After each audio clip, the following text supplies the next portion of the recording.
What's up, everybody? This is Life Unscripted episode 9. Yeah, we back with another one, you know what I'm saying? Back with another one. Like always, I'm your host, Jerome. Yep, Duratio. And today we got a special guest, my first time, I'm doing it. And I brought a family member. Man, onto the show to impart his wisdom, his experience, his knowledge, his enthusiasm, his dreams, his desires, I'm playing. He gonna be authentic and give him the full version. That's my cousin right there. He can introduce himself. What's happening? I'm Isaiah. That's it? Yeah, I'm Isaiah the mechanic. Power moves, auto repairs, what I do. I work on cars. Yeah. That's tough. And how you been, bro? How everybody been? You know what I'm saying? This the first month of January. As we are filming this today, it is February 1st. Mm-hmm. That means a whole month has passed. I just want to ask, how have y'all been? We're going to start physically. We're going to go with the special guest. So I wanted to know, as we go into the first month of January has passed, I want to do a check, a physical check and mental check. And I wanted to lead it off asking my cousin Isaiah, how have you been physically? Like the month of January, you know what I'm saying? The first month of 2025, you know what I'm saying? I've been good physically. I'm doing a little bit more walking, drinking a little bit more water. Not that magnesium zanies, but a little bit of the regular. Other than that, though, my job consists of me being physical and moving around. So that's where I get a lot of my being physical at. Besides that, I'm good. What about you, Dershon? You go first. You want me to go first? I'll tell you my story. Okay, so for me, January has been tumultuous. Making words. That's a real word. There you go. Now, if it's how I think it is, I don't know. But I think tumultuous means up and down. That's how I'm trying to use it. You can look it up. You can fact check. Hey Siri, what does tumultuous mean? Making a loud, confused. See the full definition. It's blowing me right now. Excited, confused, or disorderly. So my physical health has been disorderly. That's right. All right, so that works. It has been. That's exactly how it has been. I've been going to the gym 3-4 times. Then the next week 2 times. The next week 3-4. Like, you know what I'm saying? And it hasn't been consistent physically. That's it for mine. Mine hasn't been consistent. That's why physically it has not been consistent. We can ask you. All right, mine runs into a story. Crazy story. So look, I ain't even tell you the story, did I? No, I mean you can say it right now. All right, so look. No, he ain't here. I know he ain't here. They ain't here. So I was at the hospital, right? My dad, he was getting a surgery. We was gonna call it a surgery. I told you what it was. Mm-hmm. Yeah. So he was getting surgery. And whatever, they pushed him out in the wheelchair, and he was getting in the car. And then the nurse right there, she was reading me the documents because I was picking them up or whatever. And it said, or she was just telling me everything, like he can't do this, he can't sign papers, he can't drive for the next 24 hours. And then, what else was it? It was something like that. Whatever. And then out of nowhere, I just seen like blurriness. I was like, what the heck? And then I couldn't hear her no more. I was like, what the heck, bro? And then I looked at my uncle because my uncle was there. And I looked at him and it was just hecka blurry. And out of nowhere, I swear to God, I felt like Debo in the Friday. I was like, look, I woke up and all I see was my dad's face and my uncle's face just looking at me. I was like, what the hell? So there was like 6-7 doctors right there. I feel like a Grey's Anatomy show or something like that. It was like 6-7 doctors. Oh, are you okay? And I'm like, yeah, I'm good. They're like, where are you? What's your birthday? What's your name? Where you live? All that good questions. And then whatever. They took me in the emergency room, checked me up, and they said everything was good. Like everything. They said I was malnourished, pretty much. That's what they said. They said I didn't eat enough, sleep enough, or drink enough water.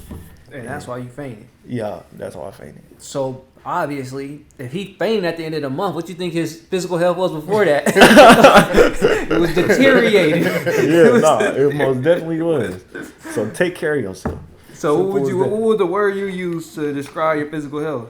Malnourished, like I said. Oh, okay. Dang, that's tough. Oh my God. All right, we'll swing it over to mental. How was your mental? You know what I'm saying? February 1st, let's do a review. January, how was your mental health, Isaiah? I feel like I was tested a lot this month, mentally, just off of things that I've been practicing last year and bettering myself and just my thoughts overall. But I feel like I've been succeeding at it, though. I feel like I've been controlling my thoughts and controlling how I respond to certain things, and that's the most that I've really been aiming towards is my response to the crazy shit people say to me or do. So, to sum it up, they was testing your ideology and philosophy and like your psyche. I couldn't even finish it, but it was testing your ideology. Something like that, yeah. So I want to ask you, what is that? Expand on it. What you mean? What is it like? What is the process you're instilling in yourself that is being tested? Just reacting to this. What you want, like a scenario? No, I want to know what it is. Like I want to know like the way you're thinking and then how people, the way you are intentionally making yourself think, and how, not really how, but then once you tell us the way you're trying to make yourself think, we'll know how they're testing you. Just more instead of being reactive, instead of reacting to what they say, just remain positive with my thoughts and how I respond to even negative shit being said to me. For instance, work. I feel like work tries me a lot. My job, to my workers. I feel like they test me a lot with just the certain things that they say, and then it's brought to me like it's a culture thing. In their culture, it's okay to say certain things certain ways. And in my culture, it's like, no, I wasn't raised like that, so I'm snappy. I snap back. In the past, I would. Now, that's what I'm controlling. Instead of snapping back, just either don't react in a moment and respond later, or think about what I'm gonna say right then and there before I say it. That way, if I come off less aggressive, I come off less angry. Keep going. And it's just it's to control the situation. They can get out of hand verbally. Have practicing that mentality made life better for you? Most definitely. Because I use it in all aspects, even with my family, the way that I respond to certain things being said. I don't want to go into depth on it, but it's like it's wild shit. You know, somebody say some wild shit to you, and you snap like, fuck you talking to, or just your mentality is like, stick your chest out like, oh, what you mean? But instead of reacting like that, you just, I think like, how do I get around it instead of how do I just jump into it? You get what I'm trying to say? No. So basically, is you're giving yourself time to respond how you want to respond. Exactly. And not just responding how you feel. Yeah. So basically, responding off emotion. Yeah. I want to swing it to Derecho real quick and ask him, did you, like, how does that ideology relate to your life? How he has to intentionally force himself to think. I don't know. I don't ever get into confrontation, like ever. Like I don't think I've ever been into like a real confrontation, so I don't really ever have to react off the emotion. Not often. Not often. I have like times where, of course, I got mad or some shit like that, but no. So never that's not a weakness in your life. No. Okay, you feel like it is in yours? For me, when our grandma passed, it became, I started flashing out I got more in tune with my anger. Besides that, I never, I had learned to erupt in a controlled manner on competitive level, right? Like people testing you in a competitive level where you not just about to sit still, you know what I'm saying? I know how to basically use my anger to make me more assertive. Before, I wasn't assertive in that field. I let myself, like, you know what I'm saying, not get in that confrontation where I need that confrontation because I'm not that type of guy. mentally. So I got to, you know what I'm saying? Like how I think of myself is not that type of guy. So I use my anger in those situations to be assertive and not let people punk me, basically, and things of that nature. But then after my nanny passed, my grandma, but my anger started getting a lot more out of hand. I started getting a lot more uncontrollable. Like I was at a point when she passed, I couldn't control my emotions, and there was a lot. The most I was coming was anger. I was getting angry a lot faster. I just couldn't control my anger. I was having anger issues, not to the point where, to that point, like I had to be quiet. I had to force myself to be quiet. I was getting so mad. I want to erupt. So not to cut you off. No, So were you? Is it like you just never felt angry, or were you bottling it in, and when Nanny passed, that's when it erupted out of you? I never felt angry. So when Nanny passed, a lot of things was making me angry fast. Because before I wasn't harboring no anger, no hate, no nothing. You know what I'm saying? When Nanny passed, I wasn't harboring none of that. But when she passed, I started harboring little things, and then them little things that I used to be able to shrug off, be like, jolly, you know what I'm saying, regular Jerome, it was making me mad, and like, you know what I'm saying, make me want to mask up, like real stuff, like, I'm just like, because I'll mask up, so I don't let my emotions get the hold of me. It's like what our cousin did at the repast where he left. The masking up is like let me just step back, because if I do say something, it's going to get ugly, because I'm so angry. I'm just like, I was flashing out. I could flash out a lot easier. It's going to be a lot easier flashing out. Yeah. So with his ideology, for me, I didn't have to think like how he thought. How he was thinking was he had to intentionally force himself to take a step back and then respond appropriately. During that time, yes, my response was don't speak back. Just don't say nothing. Just, you know what I'm saying? Just stay back. But what that didn't do was it didn't allow me to express that either, because the things I'm getting mad at was they was being wrong. Yeah. So I'm allowing them to be wrong and just like not saying nothing about it. Yeah, bottle it in. You know what I'm saying? And I turned into a little inferno at the repass. I blacked out anger my first ever time. You know what I'm saying? I got so Never angry. seen him like that before. I got so angry I blacked out. So yeah, I ain't never. But it was just like a lot of things going on. I bottled it all up, and it was just like I said, it was hard for me to control that emotion. What I needed to get back to how I am now, I needed isolation. I needed to isolate myself and read my books that got me to where I was at. I had to open up that. Remember that book I told you, The Laws of Human Nature? I had to open that back up. I had to read that to really get back in tune with who I was and not let that anger keep on flaring. Cause it was like bad. I'm talking about, I was getting flared up. Like a lot of them reactions I had to the cats and all that was fueled because of the anger. People cat, like I'm instantly gonna cut them off. Like it's a lot less of grace with humans. I had a lot less grace with humans when my nanny passed. Yeah. Like I was just way more tempered. Like, you know what I'm saying? I was way more quick to react. Cutting people off. Yeah, like I was anything. Yeah, I was a lot more. Especially like I say this, I was a lot more ruthless. I ain't care. Like, I ain't care. I was, you know what I'm saying? I was crash out. But going back. That's how I was. That's how you were? And that's how I'm trying to, not even trying to, because I have changed my mindset. I have changed. I don't hold on to anger. I'm not mad at nobody in this world. I love everybody, you feel me? And that's just me changing into that was a hard process, and I feel like I'll be tested. The laws of human nature, that's what helped me change a lot of them ways and get that mindset and not being irrational, thinking rationally and handling situations. And I learned me taking a step back from people saying stuff to me. I learned that from Obama. I would watch him speak on the podiums, and somebody asked him a question, and he'd sit there and wait, think about his response before he even say anything. Yeah. And I grasped that.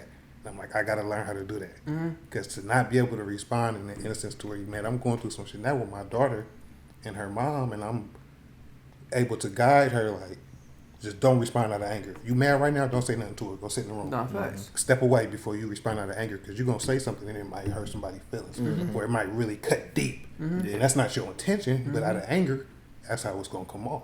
Yeah. So it's going to cause a bigger issue than you than you want it to be. Exactly, Yeah. exactly. So to be able to control that, especially coming from a background where anger is built up inside of you, it's a major move in my eyes. It's a power move. You understand me? Yeah, no, facts. And that's commendable that you are finally doing that. What are you doing the mental health? Going a little deep right now. I wanted to know what made you make that change. Was it because what made you adopt that mindset besides the Obama thing? Like what made you because it had to be a problem. That's what I'm saying. For you to want to change it, or you wanted it to be, you felt like you'd be a better human. And why was that? I just wanted to. I wanted to be different than who I was growing up. I wanted to let go of all that anger. I seen all that the damage that I've caused to other people by just being angry and being hurt myself and taking that anger and pushing it onto my loved ones. I just wanted to change. I wanted to be a better me. And it's a big move for me. Understandable. No, that's real life. I ain't never had that issue. Mine is, what was like a big shift you had to make? Because you heard his was stop being so angry. What's a big feeling, or if you didn't even have one yet? I haven't had it. Yeah, I have one. I still ain't fixed it. It's that being nice stuff. I'm too nice. That's my issue still. Mine's the opposite, complete opposite. I'm too nice to people. That's it. It still ain't solved that issue. Mine is. I ain't gonna say already because it's a continual battle. Like there's still there's no end point. You're gonna continue being tested to go back to who you was. But mine was always the lack of assertion. It was highlighted the best in my life when I went to my JC. I was pushed to the side when I saw myself as a star. So when you envision yourself like this is how you are, but reality wasn't matching up and everybody was basically not disrespecting you. Like basically, you know what I'm saying? Not putting what you thought and what you worked. This ain't just a thought. This is, I was working for this. Like, you know what I'm saying? I've been this my whole life. I've been working for it every weekend, training, and then go back out there and just do bad. And then everybody laughing, jeering at you. Like, dang, like, you know what I'm saying? You just getting dogged out. So that taught me to be more assertive because I wasn't the person who I saw I was because I didn't assert myself enough. I didn't put myself in the position enough. I didn't let my confidence go enough. I didn't let my words speak enough. I was too defer. I deferred too much. You know what I'm saying? And that what allowed them to sideline me. That allowed them to not recognize me. You know what I'm saying? I was a completely different person at that time in my life there, but I had to go through that to learn how to get around it. That was like one of my biggest things for me was how to be assertive. It was not it. It was like, you know what I'm saying? Obstacles would knock me off when it came to humans. Like in the sense we all in line to get something, right? And somebody did something foul.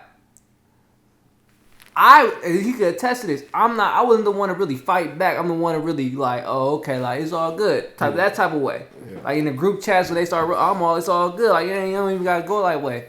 But in the competitive field, you can't be like that. You cannot. No, yeah, you cannot. You gonna get ran over. You gonna get ran, especially if your skills aren't matching that. Yeah. Now it's different if your skills are matching and you look the part, then you're naturally gonna get selected. Yeah. But I wasn't looking the part because my height, my skill wasn't matching up because I was nervous. You know what I'm saying? And now I'm getting sidelined, so I can't even break out this shell I created upon myself because of the lack of assertion. So that was my big thing that I changed, and that's still a continual thing because a lot of things come in my life where it's like I don't want it to be like that. And to change it, I had to be assertive. A lot of the reasons why I push all my emotions down is because I'm not assertive enough to deal with them in the moment. Like, hey, hold on, that ain't right. You know what I'm saying? To get that conflict, that takes a certain level of assertion in life. So I had to learn. That was a big thing I learned, and you know what I'm saying? I made that change. Yeah. You know what I'm saying? Yeah. You learned to be assertive. Yeah, I learned to be assertive. It was very long-winded, but I learned to be assertive. So that's it right there. I'm going to end on the ideology hole we was going in. I want to get back to the mental health. What was about you there? So how was your February 1st, you know, and looking back on January? How was your mental health? So I'm cool. I'm cool. Chilling. That's it. That's it? Yeah. You've been cool, chilling. What does that look like? Smoking. Smoking. So all you need is some weed, and your mental health is good. Yeah. No, Weed, that's some fair. food. I'm happy. Okay, so as long as your needs are met, so weed is a need. Yeah. Okay, yeah. So as long as your needs are met, you Yeah. mentally good. Oh, that's smooth then. That's smooth. For me, my mental health for January was definitely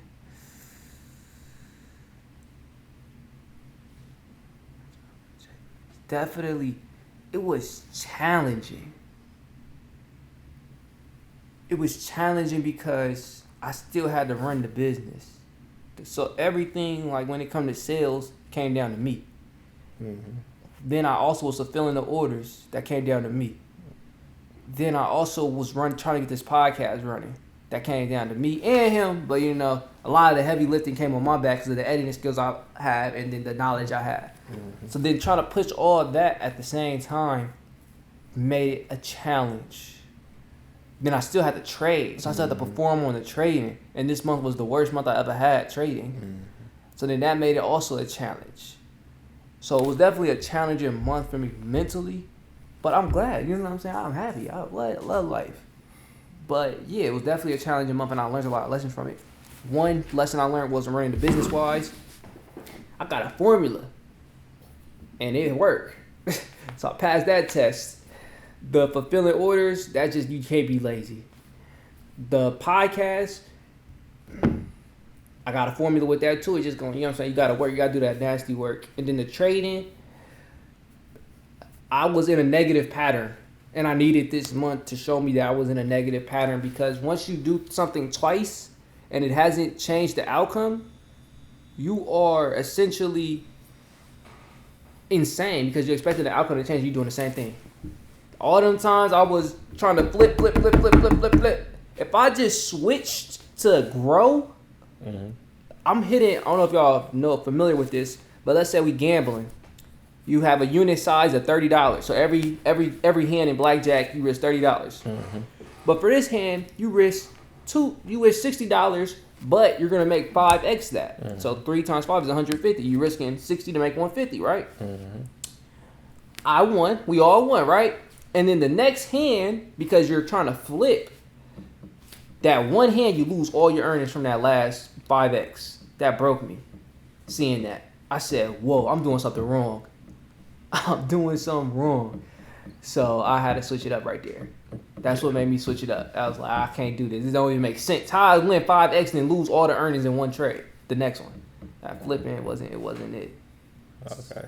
But I still do it though. It's fun. You know what I'm saying? Especially when you stack. Like it's ugly when you're losing, but when you win it goes up fast. It goes up fast. You gotta keep winning.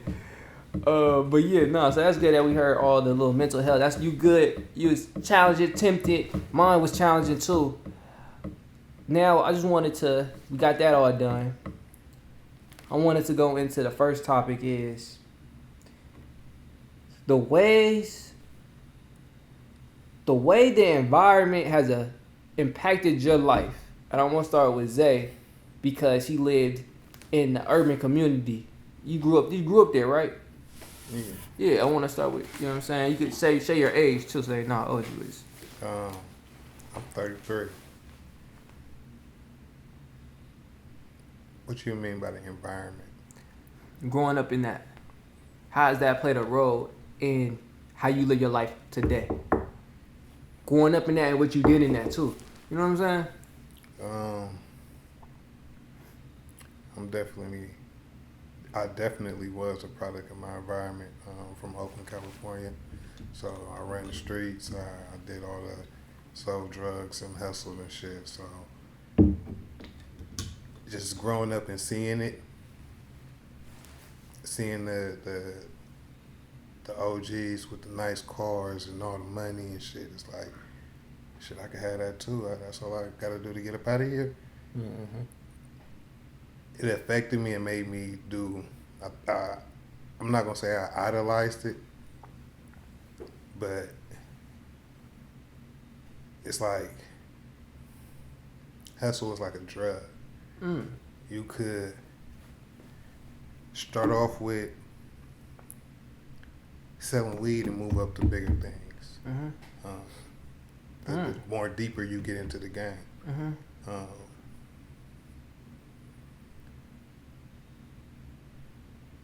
Doing that, it growing up in that, the money and all of that it looked good. So getting into it was easy.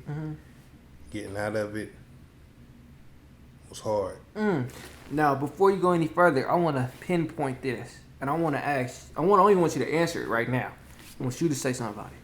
You said hustle is like a drug, and your reason why it was like that is because you said you could sell weed and make your way up. Now, I want to hear what you think about hearing those words.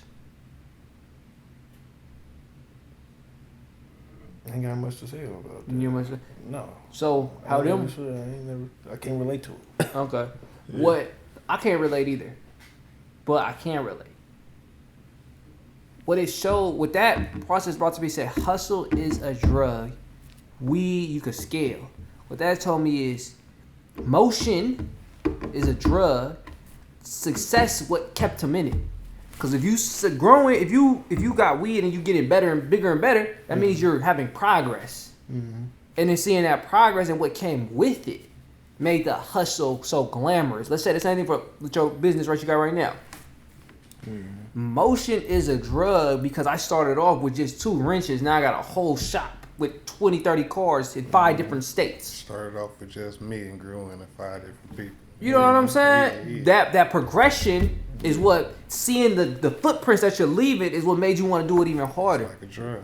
And that's where it's like a drug. Yeah, and that's what it struck in me. That's what it struck in me. Yeah. You able to see the growth and the scaling and then all the glory that came with it. Yeah. The only difference between that and reality is not reality. Let me switch it. From my mindset. It was reality. Yeah, but I'm talking about more so like a legal way of going about it. Yeah, I see what you're saying. The difference that I see is some people won't get it as fast. But I don't know. Like I said, I never did it. So I don't know how is the growth of weed to bigger products and things of that nature that fast as I see in movies.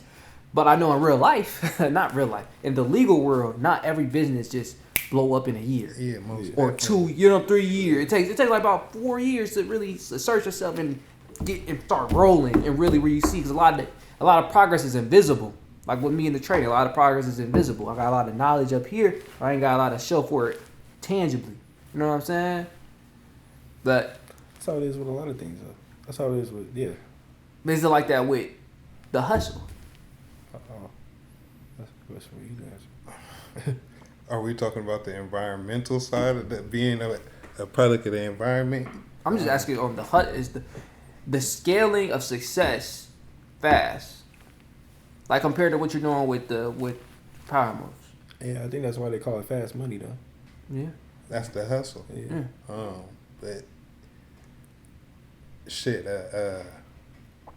getting paid under the table can technically be considered, with a job could be technically considered fast money because you ain't got to pay taxes on it. You feel me? So you getting that money right then and now can cost you later, cause you problems down the line when you go to file your taxes. And I don't know if that answered your question.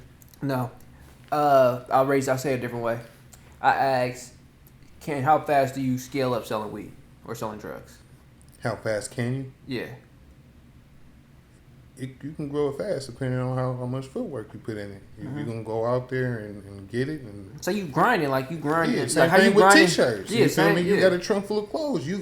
The more that you outside and putting in that leg work and people see you and you talking to people and you selling merchandise, the more you grow. If I go sell, let's say a box, a unit of 12. If I go sell 12 in a day, I double my money. I'm gonna go back and buy 24 tomorrow, and come back and sell that 24. Then I'm gonna come back and double up again. I keep growing. Do you know what the difference is? I figured it out.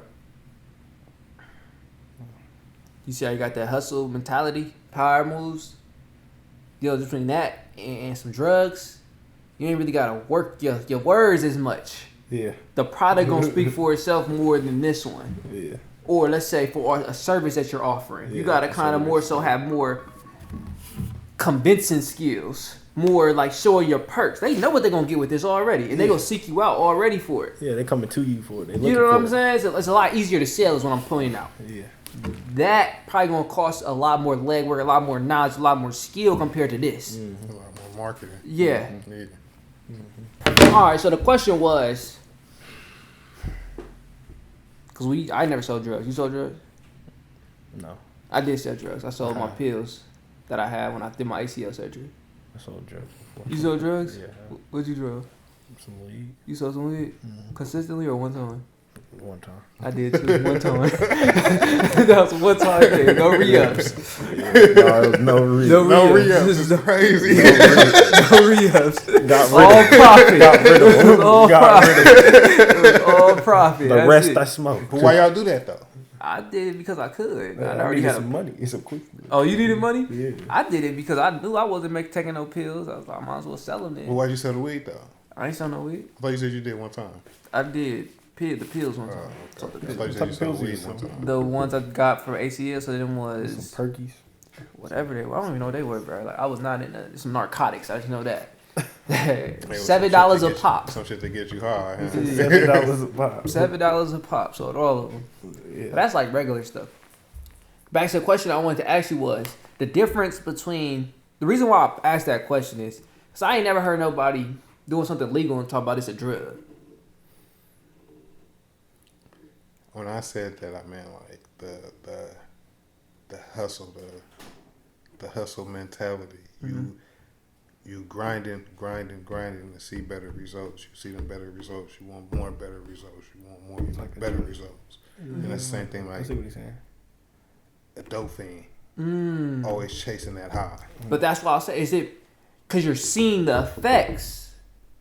Now, let's say for me or you with let's just say regular person, they take 2 years to launch their business. In them first 2 years, they don't see no progress for real.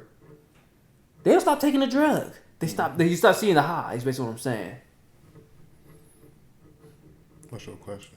Yeah, that's what I was going to say. I'm asking you.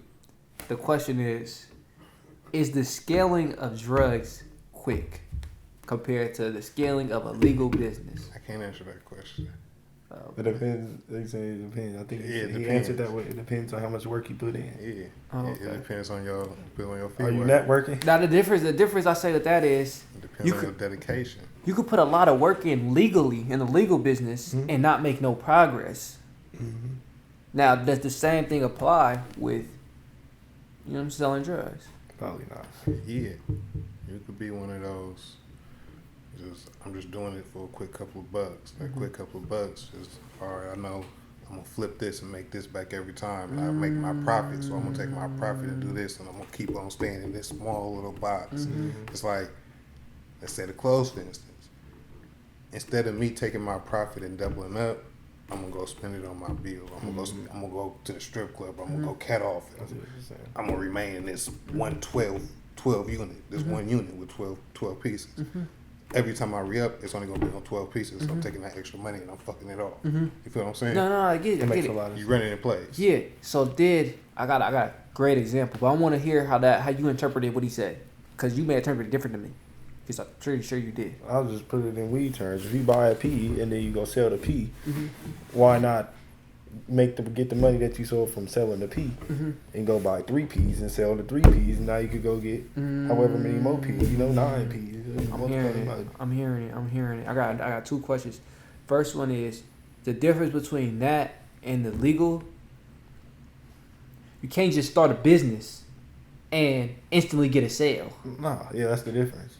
You could get some drugs. It's easier with weed. It's not that easy with weed. But you gonna be somebody who want to buy it. It's more frequent. Somebody's You go always to looking certain for areas. You go Somebody's to the always tenderloins looking, in the yeah. city. Somebody's You gonna looking get that for shit it. off. Yeah. No matter what you got. Yeah, no. Certain areas, certain places and cities, you know to go to if you in that. You feel me? And they buy whatever you got. Yeah. And the real difference I'm trying to make is somebody could do the invisible progress, but they're really learning how to get a sale off.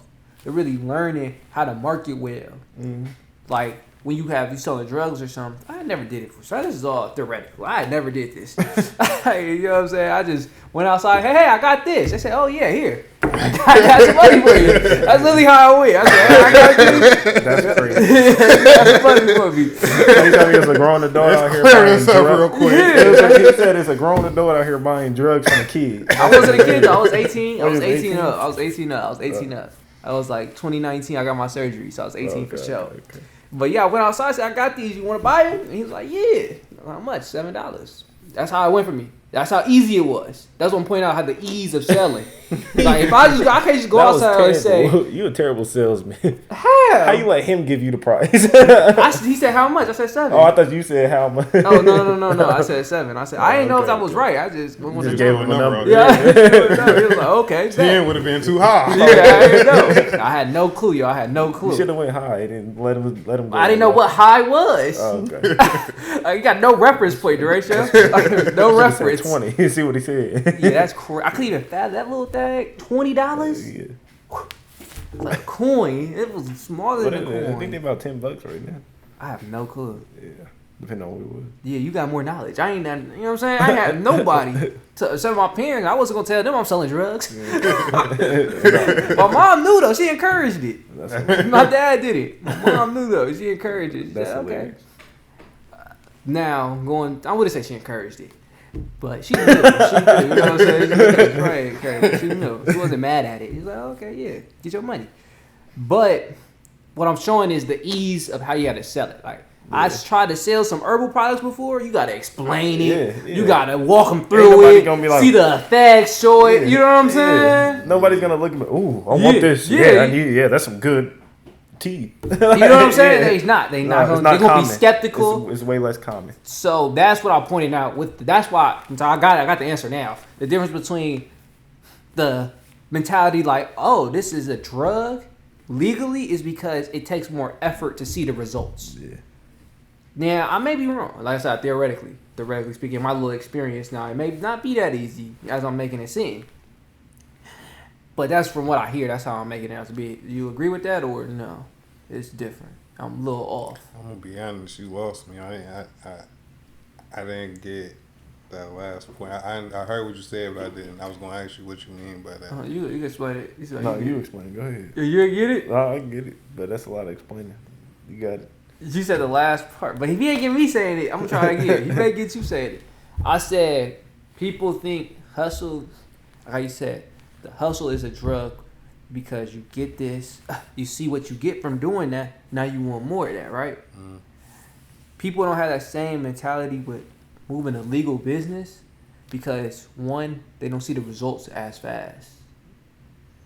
For it to get that mindset, oh, this is something, you know what I'm saying? Because it may take 2 years before you get your first 10,000. Yeah. I feel what you're saying, but from out the mud, like started from the bottom, mm-hmm. even with my auto mechanics, starting that from taking a little bit of money that I had and investing it into tools and shit, mm-hmm. and to be able to scale it and grow it. Like I had my own shop at mm-hmm. once upon a time. I did it for 9 years, mm-hmm. yeah, on my own, just grinding. Mm-hmm.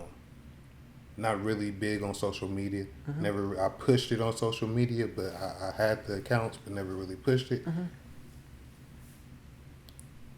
The grind is what motivated me to keep going. Mm. The hustle is what made me keep going in it. You feel what I'm saying? No, I get what you're saying, 100%. Now he's asking, is it because you were seeing progress, like you was getting the work in? That's what was keeping you going. It had to be. Yeah. The clientele is what was keeping you going. The clientele, just the growth. Me seeing the growth. That's what I was saying before. The growth is what. Yeah, the growth is what keeps you in it. Yeah. Now, are you? Because not everybody like that. Now, what ask? Are you rare in the sense? Because how long did it take for you to see your first growth? How long did you have to grind? A few years. Now, can somebody? Are you rare in the sense that you could do them few years and be addicted to that? Because I know people who do 1 year and want to quit. Mm-hmm. If you just look at people working out, so I think you're rare. But not even so, because a lot of businesses take hits mm-hmm. in the first what is it 2 to 5 years, mm-hmm. they don't see a profit. But the ones that keep going is Amazon, is the good years, the companies that grew. That's the same mentality. They got to put in the work to see it grow. The major companies, the people that fail, is the people that stay small, or they give up, or within them first 5 years, they like, fuck this. I ain't agree. seeing no profit. I'm straight. No, I agree. I definitely agree. I was just pointing out the fact that I was wondering why a lot more people ain't say that philosophy, like, it's a drug. Like, you know what I'm saying? Yeah. That's all I was pointing out. Like, that's the reason. You don't look at it the same? It's not that they don't look at it the same. They don't see the progress as fast. Like, that people don't consistently go to the gym because they don't see that progress.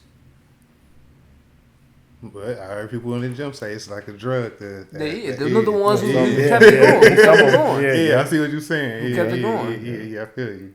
But I think that is more rare. It's more rare. That trait rare. Is more rare. Like, stick with it. Be resilient and sticking with it, with the vision. Yeah, it's probably I don't know, 7%, 10% of people in the world that are like that. Like a lot of people start. Yeah. It's easy to start. It's easy to start, yeah. But I don't think they last. It's not always easy to start. Stay consistent. Yeah, and get that growth. I feel like people stick with something because they see the rewards from it. Like, you stick with your job because you get the paychecks. You stick, you know what I'm saying? Like, people don't do internships that could benefit their life long term in the networking because they won't have a monetary benefit. Yeah. Like, they don't get paid. For instance, let's say you get to work. Say you want to be There's people out there that do voluntary work. I'm not saying that's. I'm moving from a majority mindset, not an all-inclusive mindset. You know what I'm saying? Yeah. Like majority of people, it's like they ain't doing no voluntary work. I'm telling you what. No. Majority of people, they ain't going out and about to spend 4 hours for free. No. Helping like something out. That's what I think. Nah, maybe you're wrong. Am I wrong? Yeah, I see people doing voluntary work all the time. Oh, really? I don't know. I never looked at it like that. A non-profit is voluntary work, ain't it? But everybody doing it is they getting paid. No, they all getting paid. But I still know. I ain't gonna say I know personally, but I see certain people do. A handful of people do voluntary work. Yeah. Some jobs you got to do voluntary work before you get up in there. Like working in the vets and shit. I know you got to volunteer and certain stuff like that. I don't know. I see it's like a 50-50 thing. Oh, okay. Nah, I don't know nobody who do voluntary work. I don't know a person that does it either. Yeah, you don't know nobody who do it either, huh? The most I can point out is probably his dad in church. That's probably the most voluntary I can think of is the church. Yeah, that's about it. That's the whole different. But I don't know. People feeding their community is people feeding the homeless in the community is voluntary work. Volunteer work. Yeah. Now let me switch it then. That voluntary work, that feeling is instant. Are they out there in soup kitchens feeding the homeless, or is they just got their leftovers giving it to them?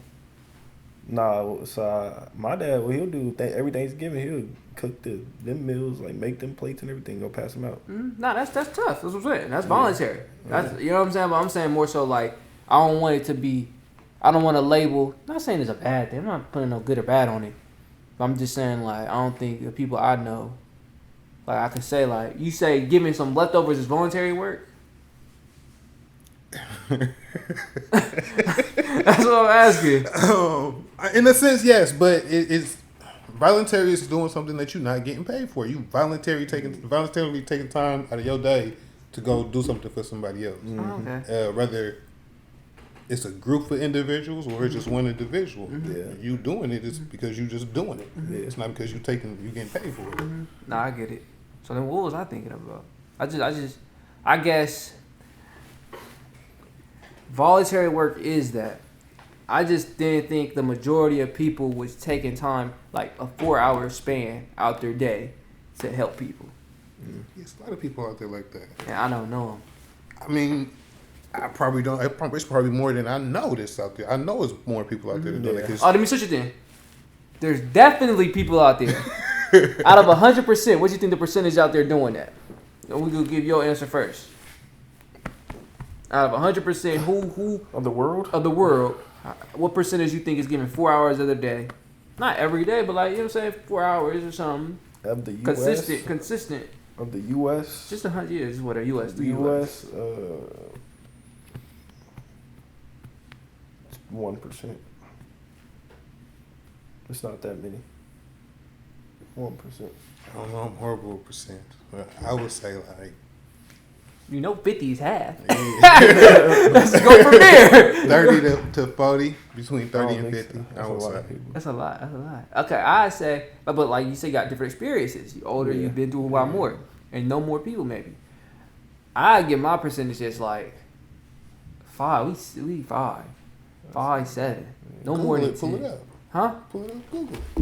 Oh, my phone's gonna die. You gotta do yours. But the reason why I say that is because we so swamped with our own problems. Like, people don't even, you may be different. People don't take the time out there to call their friends. If you don't work with me, if you ain't in the same house with me, I ain't even gonna call you. That's why I'm looking at it from that angle. Like, they so in their own world.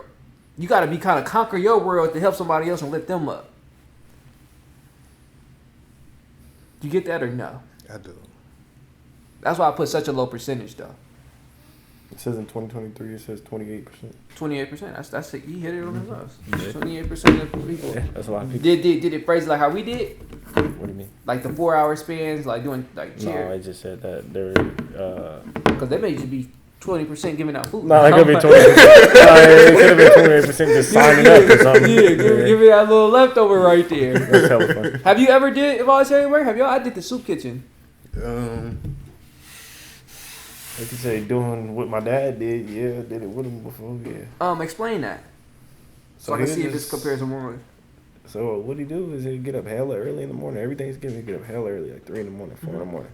Get the turkeys and all that, all the meat cooking.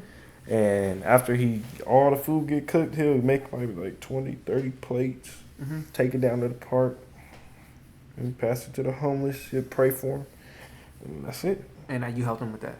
Yeah. Yeah, but that's the same I did. We had a hall, and they cooked for the homeless, and the homeless would come through. This was the Kim folks, Yeah. Get the place, I'll be the waiter, basically.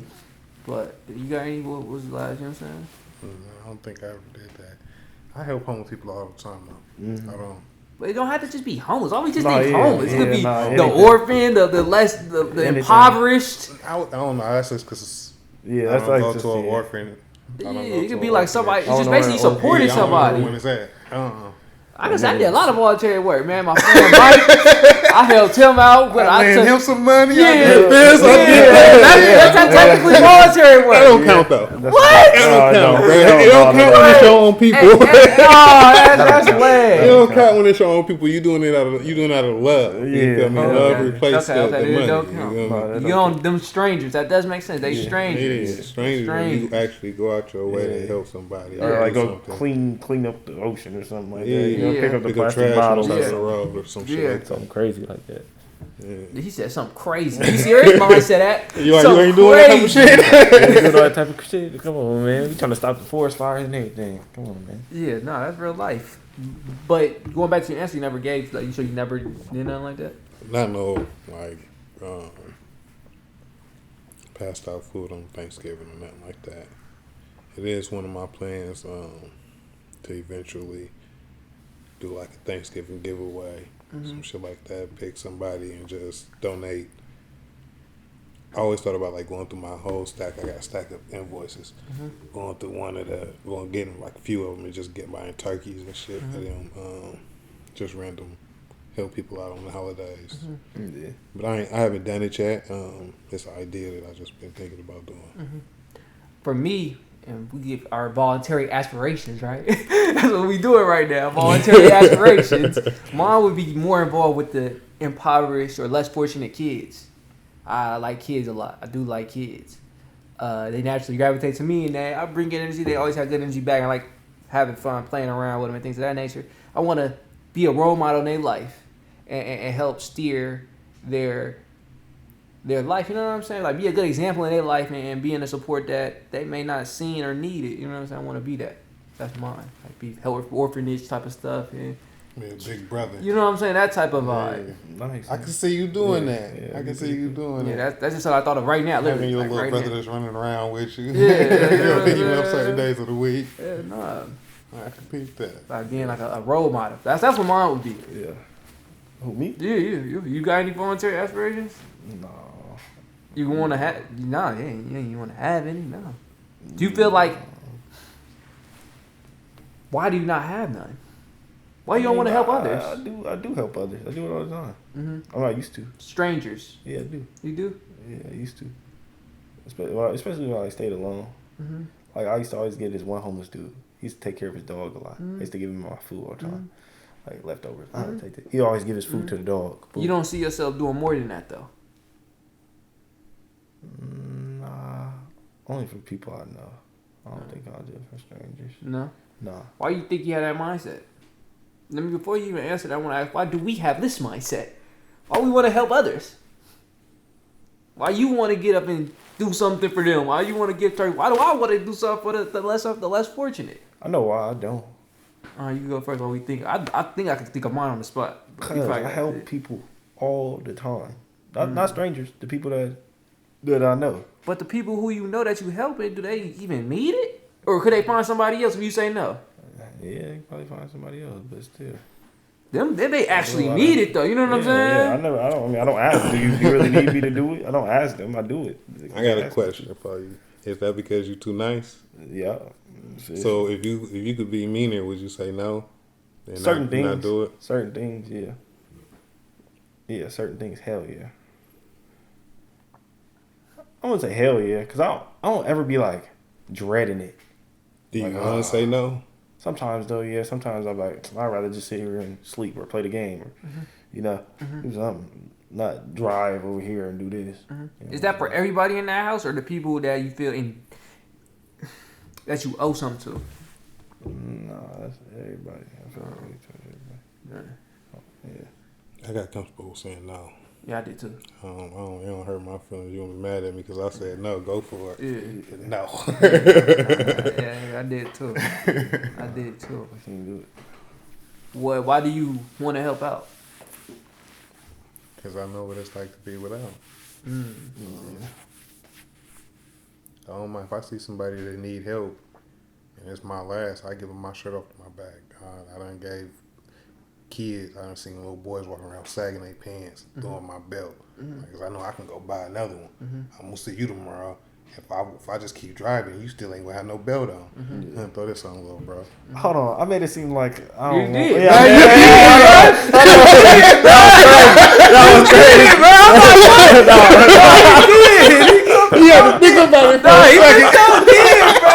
That's getting clipped too. That's crazy. You been so big, bro. Listen, I ain't mean to make it seem like that. I made it seem like I hate everybody. I hate kids. What the heck? Oh my god, yo, that was crazy. That's why Obama take time before he That's answer them questions. No.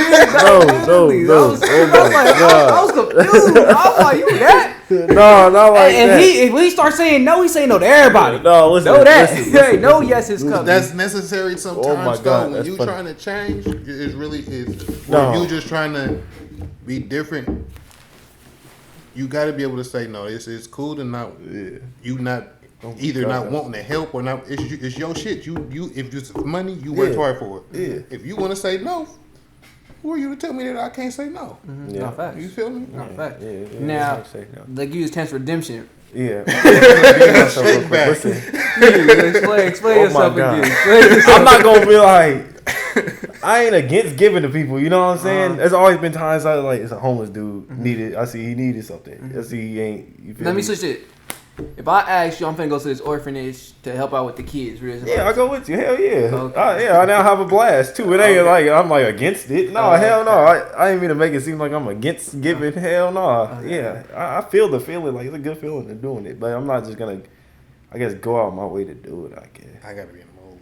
If it, I gotta be in the people's mood. Like I'm not always. It in the just people's depends. mood. Yeah, and it depends on the person too. If I see it's a dude that's obviously gonna go buy something, some shit with it, I'm not gonna be like, oh, here, take this $10 or take this. You feel me? But I'll go buy. Oh, you want some food? here you go. I got some food or I got some leftovers. I'll hand it off or something like that. But nah, hell no, I ain't against it though. That shit crazy. Okay, no, that was real. That was real thoughts. I was shocked. I was actually shocked. I was like, dang, heck no. Who am I hanging with? Evil man. That's fucked up. One We're push. gonna be partners. One push. I never noticed about you. That's evil. No, I didn't expect evil. that. I didn't expect that. Evil Like that didn't go hand in hand with his kind trait. Heck no. Heck no. Yeah, I'm a very giving person. Very giving. I definitely am want to do that. One thing I learned is make sure I learned this from my dad playing football. Because I used to be nice and help other people, you know what I'm saying? Lift them up. I can't lift you up if I don't have it. In the sense of like on the football field, this was the big sense. I wasn't starting, but I'm trying to help him become a starter. Yeah. I'm not even getting my reps in. How am I going to help you you get my reps? I'm not even getting reps like that. So I had to get mine before I could help you get yours. Yeah. But how y'all feel about that mentality? I don't believe that. You say you don't? Okay. What do you feel about it? It depends on the situation. Yeah. Depends on the situation. Depends on the situation. I feel like if it's family calling on you for help and you're in a position to help, do what you can. If you're not, you can't. You can't. So you can't give knowledge you don't know about. That's what you're saying. No, it's It's the old saying go, build your house before you start giving out bricks. Because if you give out bricks in the middle of you building your house and you run out of bricks, exactly where you going to get bricks from? Yeah, that's exactly what I'm saying. You feel me? That's exactly what I'm saying. Yeah. So That makes sense. Then what's the difference? What's the situation on that? How's that situation? if somebody's asking you for something, let's say for instance, my mom's, she going through some shit right now, and I'm there to help her. I stay there with her now to help her get through what she's going through, so she's not going through it alone. I done had family call me and be like, "Oh, you stand back with your mom? You tripping? You need to do." I know where I'm at in life. I know what I can do, and I know what I want to do. My main focus is my mama right now. She raised me my whole life. She took care of me. Now it's my time to be here for her. You feel me? No matter what my situation is right now, no matter what I'm going through right now, my mama come first. You feel me? And I might not be able to help her in certain situations, but I'm here to help her however I could in the time being. And not everybody is willing to do that. You know what I'm saying? Like, No, I hear it. Now, what I wanted to point out was why you was able to do that, but you're giving something you have like you switching a living situation ain't gonna really impede you. That make any sense? You being there for your mom, it's not the end of the world. You know what I'm saying? yeah, exactly. And that's how I explained it. Like to my family, I'm still good. Like it's not affecting me physically, mentally, financially to make this move. You feel me? I'm still able to do What you need. what I need to do and able to help my mom. You feel me? So no, it don't.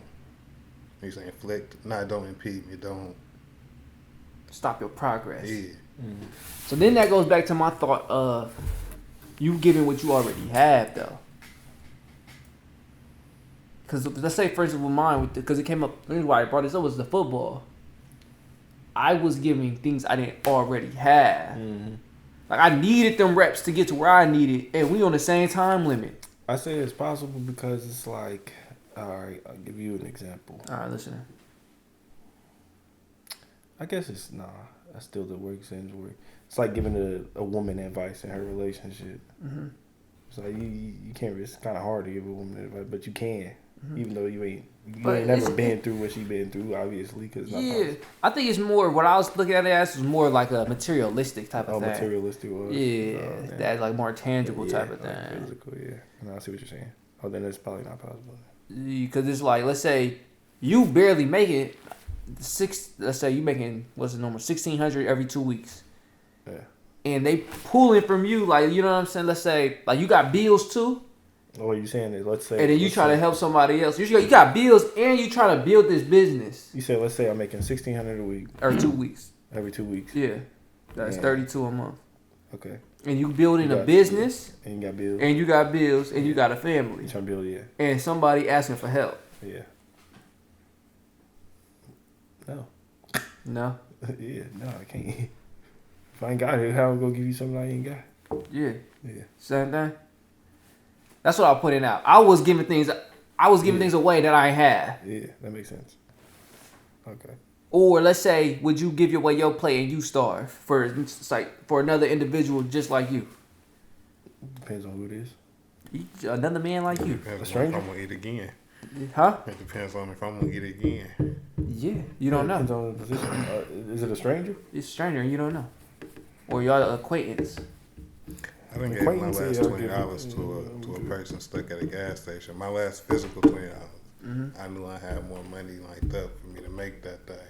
But the last $20 bill I had in my pocket that I was finna go get something to eat with, I seen this dude at the gas station with a sour look on his face. And I knew he didn't have no bread for no money, but he had his family with him. I knew I was gonna make some more money. I'm like, hold on to this. So, yeah, I did it for a stranger. I did it for somebody I ain't never seen him again. And that's the difference. Yeah, no, that's people you want to have around. That's a good trait to have. Especially, you know what I'm saying? Your self-focus ain't high to the point where you're... Because either way you went, there's no bad way. There's no bad. Look, he could have saved it. What he did? Yeah, he could have kept the 20 and not gave it to him, but it's still cool because he, you know what I'm saying? His last 20. I could run out of gas. I could have to call back, shoot over there now. Yeah. So, but he helped him. That's still not bad. You know what I'm saying? So there's no real bad way to look at it. Yeah. It's just, it's just character traits at the end of the day. Some people have a higher amount of self-focus. Like, I need to, you know what I'm saying? Wish you luck. Give him a cardboard and a marker. But sometimes it has to be like that, though. Sometimes I knew I wasn't. With that situation, I knew it wasn't. Yeah. Sometimes it gotta be like that. In that moment. Now I was on my way to make some more money. I'm just saying, other people wouldn't have gave it up. They wouldn't even still knowing. Even if they know. Knowing. Like, that's real talk. You could have took the lens of, this is a more self-focus. Like, you are where you're at because of what you did. No, that's real talk. You decided to be in that. You decided to do the actions that put you in that situation. That's usually how I look at it, but I don't treat people. Because you could have that same thought process too. Be like, I ain't giving them nothing. You know what I'm saying? No, I do have that thought process, but I still give it though sometimes. Like, for instance, one time I was at the Flying J, and dude came up selling a shirt. And, I mean, I ain't had that much money at the time, and I was like, shit.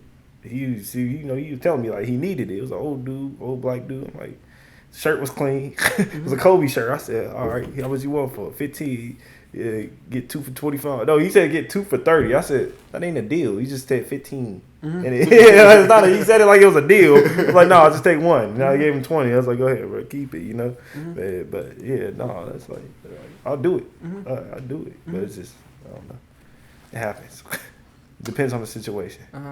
I learned to be situational with it. I ain't gonna, like I said, when the nanny passed, I got more ruthless. I used to do it often. Like, it was never an issue. Like, I know I got something lined up for me. I ain't giving, you know what I'm saying? I always got stuff lined up for me. So I used to, I ain't giving you know what I'm saying? I caught it, but when Nanny passed, I got a lot more ruthless. I stopped doing that. Oh, you still like that? I mean, yeah. He started thinking about the last time he gave. I'm in a gray area. But like I said, I'm a lot more ruthless. I'm in a gray area. I still would help out, but I'm in a gray area. Like I said, it ain't no black. Give me a couple of days to think about it. It didn't be like that. It's a certain. It's a piece of how Especially I feel. if they asking for some money, a certain amount. Shit, it's a business transaction. No, literally. I could do this with this. I could do this with this. Yeah. But at the end of the day, I like to move like I'm thriving. Yeah. When you thrive, them ain't the things you be worrying about. Because you know what's going to come. Mm-hmm. That little stuff, you know what I'm saying, ain't going to... I know I'm going to have this, so I ain't even worried about that. So I move a certain way like thriving. But my thriving has been a lot of self-focused instead of self-helping. Yeah. Like, I'm going to do this because, you know what I'm saying, I'm having. Yeah. For me, though. I'm about to buy this bottle. I'm ready to take some shots. I'm for me. Yeah. But also, I'm not seeing a lot of people who need either, though. Yeah, now that it's true, you ain't really like going out and like and seeing like, you know what I'm saying, that's or true. people have been People have asking, been asking me you or not, for no money or nothing like that, you know. So that's fair. Yeah. Besides my sister, Yeah. she ain't gonna see this. She ain't gonna see this. But yeah, no, that's definitely it. I don't even know how we got to this topic. Me neither, but It was a long, very long and thought out topic too. Yeah. Damn, I totally forgot how we got here. Yeah, that was tough though. So volunteer work, the aspirations of volunteer work. You ask why you do it. They start off with the hustle. Yeah, the hustle, Yeah, the hustle. yeah. But we want like that conjecture. The volunteer work, you said you're doing yours because you know what it feels like not to have, and that's what started it. That's what started it. And like I said, I am in the gray. I had to think about it again. I am in the gray area about that helping hand. I am in the gray area. It depends on like, you know what I'm saying. But I feel like it's worth it now, because like I did get a lot more ruthless. I ain't even gonna lie. Did get a lot more ruthless and self-focused. So I do be like, you know what I'm saying. I be weighing them a lot more on the pendulum. But going back to that, why I think I want to do it and help people out, the little kids and the little ones, is because to be that mentor, to be that figure in it like that, you know, that you don't have to be that way, you don't have to be like that. You could do this and give them the game that could help accelerate the growth of them, you know, because I always look at it like this. I'm 24 right now. Say I'm helping an 18-year-old out. If he's able to consume my knowledge as fast as possible, he could be 18, but with the mindset and the skill set of someone who's 24 at 18. Mm-hmm. And that had me have a thought process on raising childhood and raising kids. They say your kids are supposed to be better than the past generation because you're imparting in them the knowledge you have. Mm-hmm. So how can they not be better? You know what I'm saying? Yeah, if they know everything that you know, plus more. What'd you say? Choices. Yeah. True. And say it again. I said if they know everything that you taught them, plus more. And they get at a younger age. Yeah, at a younger age. At that. Yeah. Theoretically, though, like you said, choices and how they move, because you could give all that game. Choices and how they move and how you move. Some people don't teach it all. I'm saying if you did, though. If you did. Yeah, then it's the only way they could not blow past you is making bad choices. Mm-hmm. Because let's say, for instance, we all got skills. He got the skill of mechanic. He got a son. He teach him that, like really put it in him, like whether you liked it or not. Whether you liked it or not, you know this, right? So when he 18, he got a skill set where he could go out and make the money that he already got. You know what I'm saying? Never be reliant. He ain't had that. Yeah. So automatically at 18, he better than him. Yeah. At 18. Yeah, your game tight. You already, you know what I'm saying? Yeah. Been doing it since he was born. Or a teenager. Since he can do it. You know what I'm saying? So you can do it. So you know how to do this at 18. So just from that standpoint, you should in life be better than me theoretically. Yeah. Theoretically. Yeah. For me, for instance, I teach him to trade at 15, 14. So by the time he's 18, he got a whole 30-year-old knowledge on trading at 18. Why so late? Because I may not have a kid too. You know, so he may not be that old talking me in my 30s. That's why I'm gonna be doing this for a long time. No, I'm saying why the kid learn so late. Oh, 14? My kid learned how to shoot at 2. Oh, a gun? Yeah. 3. What, you gonna put him in the army, fool? No, hell no. They just gonna know how to shoot. Yeah, that is true. So I ain't know none of that. Like I'll definitely put in skills like fighting, them type of stuff. Cause then they'll be equipped. All of it, everything. But I was just thinking about that, and we could just talk about it because he is a father. Yeah. And we could talk about that whole subject of raising kids and the quote like they should be better than the past generation. And those are my thoughts on why they should be better. And I wanted to ask you, because you go first. We'll leave him for last. Do you agree with that quote? Yeah, 100%. Mm-hmm. Yeah. Like I said earlier. Mm-hmm. They learn everything that you taught them, plus everything else that they learned, plus at a younger age. Mm-hmm. Yeah, they should know. Yeah, for sure. That's like me teaching my kid basketball. I ain't start playing basketball till 7th grade. If I teach my kid at 3-4 years old how to dribble the ball, shoot the ball, do all this, they should be nicer than I was when I first started. Yeah, at 7th grade. Yeah, at 5 or 6. You know what I'm saying? They should have all them skills that I started with. Did your parents do that to you? What? No, what you just said? No. How you say? How you feel about that quote? The younger generation, the future generation past the past generation. Raising, you know what I'm saying, raising kids and things of that nature. I personally feel like you, as a parent, we raise our kids up. And we install certain things in them. And just because we install it in them don't mean that they're going to utilize it. Don't mean that they're going to take heed. Don't mean that they're going to follow direction. Kids are just all off of today's generation. I feel like these kids are more in tune with trading, gaming, and what's the other one, like coding. So me trying to teach my kids or teaching my kids, I have my kids around me learning mechanics. My son was 5-6 years old and he naming all the accessories on the front part of the car. You feel me? Had him out there changing brakes and everything. But they rather game, they rather code, they rather do all this type of shit. And it's like, I installed a trading. Y'all ain't got to go to school for this shit. You feel me? It's in your blood. It's in you. Why not take this and do this versus taking something that you already know and growing at it? You want to go out first? I think that is the issue, though. It's because they grew up already doing it. And they're so used to it. It's just like, gotta go do this again. Gotta go do this again. Now, my thoughts is completely different. It's still resounded on that fact is I didn't have a choice. And when I got older, I looked back on it. I didn't like it. I used to do he took me every weekend to practice football. No, there was no choice. You're up at 8 a.m. You're on that field. And you're doing 4 miles. You're doing this. You're doing no choice. Till I was, like, you know what I'm saying? I never stopped until now. Until I started playing. Yeah. But it was no choice. And then looking back on it, like in the time, I didn't like it. Who likes running a mile? Yeah, nobody. At a young age, middle school, you don't like you that. Be sitting there playing the game. What? Especially the mile was the hardest part. The drills ain't bad, but that mile was terrible. But looking back on it, I'm thankful for it because it taught me how to work hard. Yeah.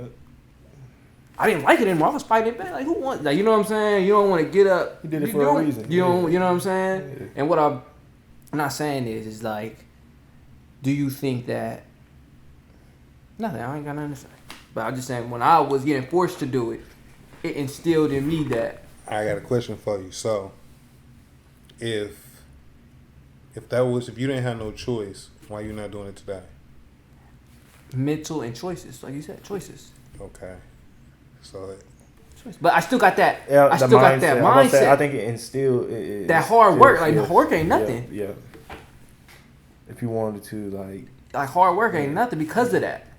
You asked me, why am I not still playing now if that was the case? And I told you, because of my choices and the mindset. Okay. Now, when I teach my kid, because my dad, he grew up completely different than me. He had the grit. He had the hustle. He had the hunger. I was number one every time I was number one, always getting picked. I really started getting but my knee, I battled injury. My knee was blew out.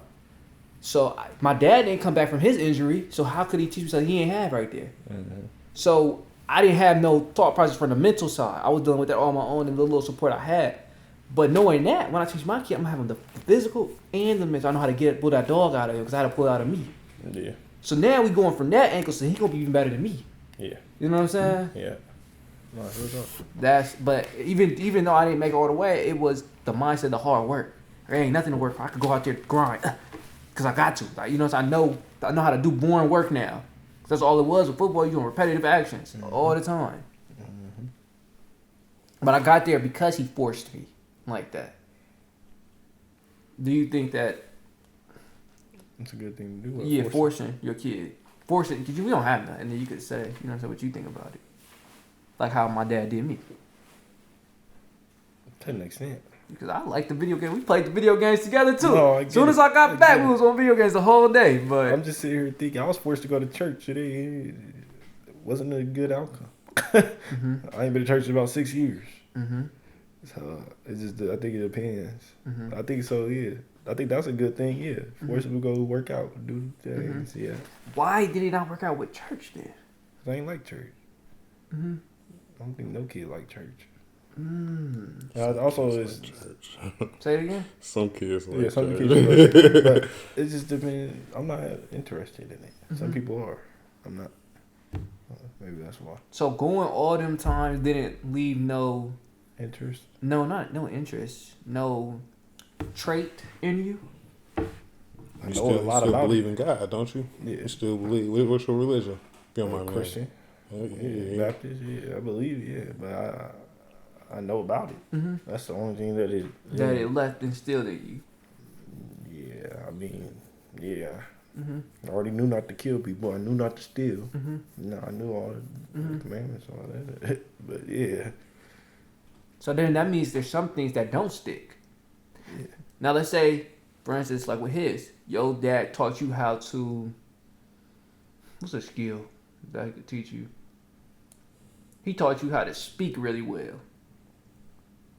Like he took you to improv classes. He always doing something on speech. Okay.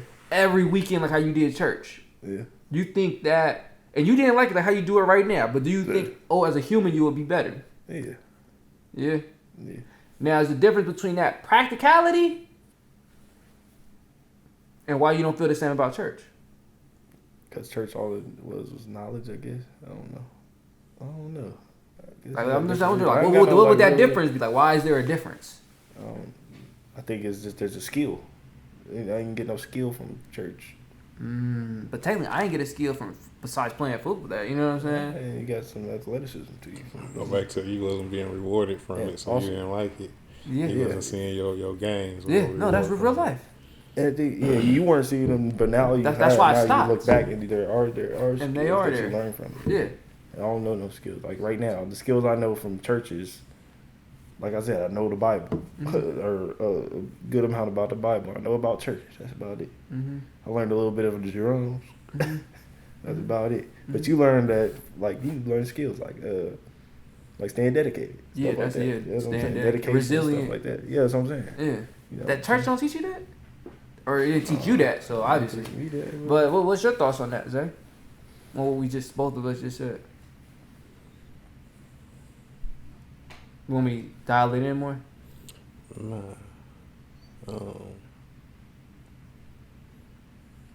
I feel like it's. I don't know. It was different. I think our parents is a little different. I Yeah, don't think because it's nothing a lot was of parents that forced they're onto forcing. me. Yeah, that's what I'm saying. It's not a lot of parents that just force things upon people like Sports wasn't forced into me.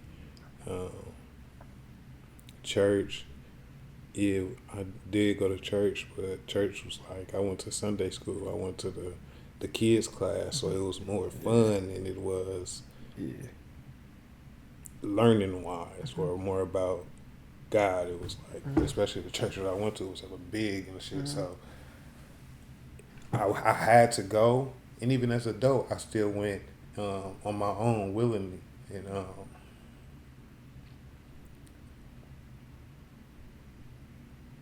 it wasn't because of me growing up. It was when I was going to church, I was looking for answers. I started reading the Bible before, and I wasn't because I was forced. It's 'cause I felt at that time, at the point in time in my life, I felt like I didn't have discipline.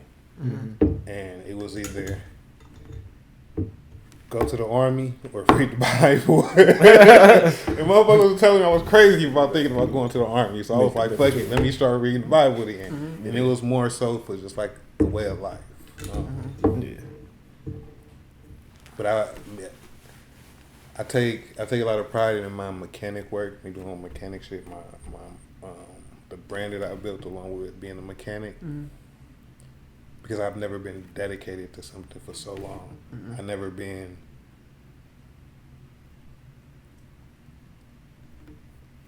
stuck to something for so long. I never had the discipline to stick to something for so long. You see what I'm saying? Like, it was something that I learned dedication on my own. Nobody never talked to me about that type of shit. Like, a lot of shit, it was just experience for me.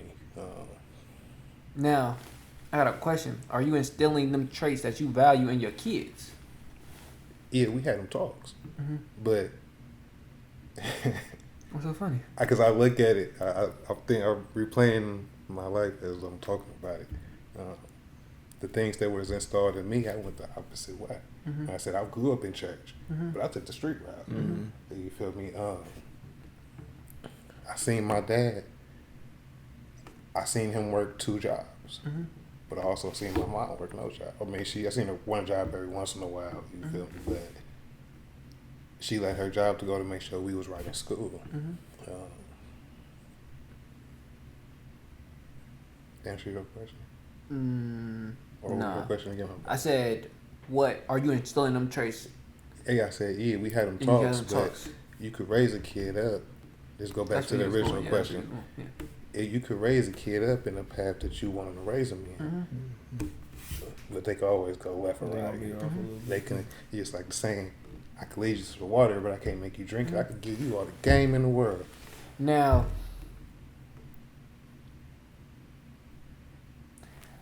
what makes me question that? Because it gets me thinking in my hands up. I did what I could. It's up to you now. I threw it in the air. It's up to you to catch it. You know what I'm saying? Like I put you in the positions, and it's up to you now because I got you to the point where you're better than me at 18. Now it's up to you if you're gonna run with it. Got a relationship rules. I gave you the game. You know what I'm It's saying? all on you now. It's the same thing with religion. But going back to the religion, you know it's the right way. It's up to you to take that right way or that wrong way. You know right from wrong, which way you gonna go. Same thing with the shit that we install in our kids. You feel me? You can either take the game I give you, like with my son. You could either start working on cars, or you can go and learn something else. I'm doing my deed is building up what I'm looking at as my legacy for y'all, for my kids. Y'all don't have to work. Y'all don't have to take the steps that I went through with jobs and the hustle. I'm building it so you already established. All you gotta do is make sure it's still. Now, If you don't want to do let's it, say this: there may be a caveat with that, because it may be something that handed out. So compared to if they grew up with you, they don't have that sense of belonging. They don't have that sense of hardship. Like with me in the business with my dad, I was in it. Cool. Everything. Oh wait, yeah. Compared to, let's say, if I just gave it. Here you go. Yeah, here goes the whole business. You know, now you got a lack of. They say, I got a quote from Booker T. Washington. Still quoting him. We talked about him last week. That's crazy, bro. I really feel crazy doing all these podcasts every week because it feels long. I'm not gonna lie. That last podcast feels like a long time ago. Nothing ever comes to me that is worth having except as the result of hard work. That's real. So you, not saying like it's a bad way, but could you see them not even respecting what you built up because of the lack of work they had to put into even getting it? are you asking me? I'm asking you that. I don't look at it as a lack of respect. I don't take offense to it. I mean, not like a respect, them being grateful for it. Like, you know what I'm saying? Like, of that opportunity and not messing it off. That's all I'm saying. I don't care if they respect it or not. I'm just saying, like, they're going to take advantage of it. Are they going to be able to, like, fully take advantage of it? I did what I had to do. It's up to you now. If you don't want to fuck with it, you ain't gotta fuck with it. If you want to come in, take over and sell it, that's up to you. I got my bread out of it. I did what I had to do. Now I'm gone. Me being alive and making sure that they doing what they supposed to do. Now, I got a good question too. I don't want to force it. So if they don't, I already got a plan B. You feel me? While I'm alive, versus me passing away and them taking over it. I'm dead and gone. You take this one. What you think about that? That quote, and then how he say your dad was lining it up for you like that. Well, I was gonna say it like this. I feel like kids, they always like how he said it. Fuck, they want to do. Yeah, they do what they want to do with it, and then they do what they want to do, and then they're always gonna feel like not like a bad way. Not all of them, like you didn't like see like the goodness in what he was doing when he was taking you to practice and all that. But it's other people that's jealous of that because they wanted that. Some people didn't have a dad out here training them, and every Saturday they wanted that though. They wasn't getting that though. They had to do this. So that's how I see it. Like but I feel like it's always the person that's getting that treatment that don't want it. You know what I'm saying? That's usually how it is though. I don't know. Now, I agree with that. Yeah. I wanted to ask you, how is the rich families doing it? What you mean? The Rockefellers. The paying for mentors? Doing what? How you just said, like, I don't care if they having that same mindset as you. Or you ain't messing this off. Because I want to see from their lens. It's the best we could imagine. How they keeping them in the businesses, that's what you're saying? Yeah, and doing like you know what I'm saying? The business like, especially like back in the day when it was kings, like there was no this is your path. We not there no more. I mean, especially today's world, I want to hear it. Kids don't. It's shit that go on in these schools that us as parents don't know shit about unless our kids can tell us. They can make decisions on their own within these schools at 12, 13, 14 years old, and they don't have to tell a parent, and the school ain't gonna come voluntarily telling us. You feel me? So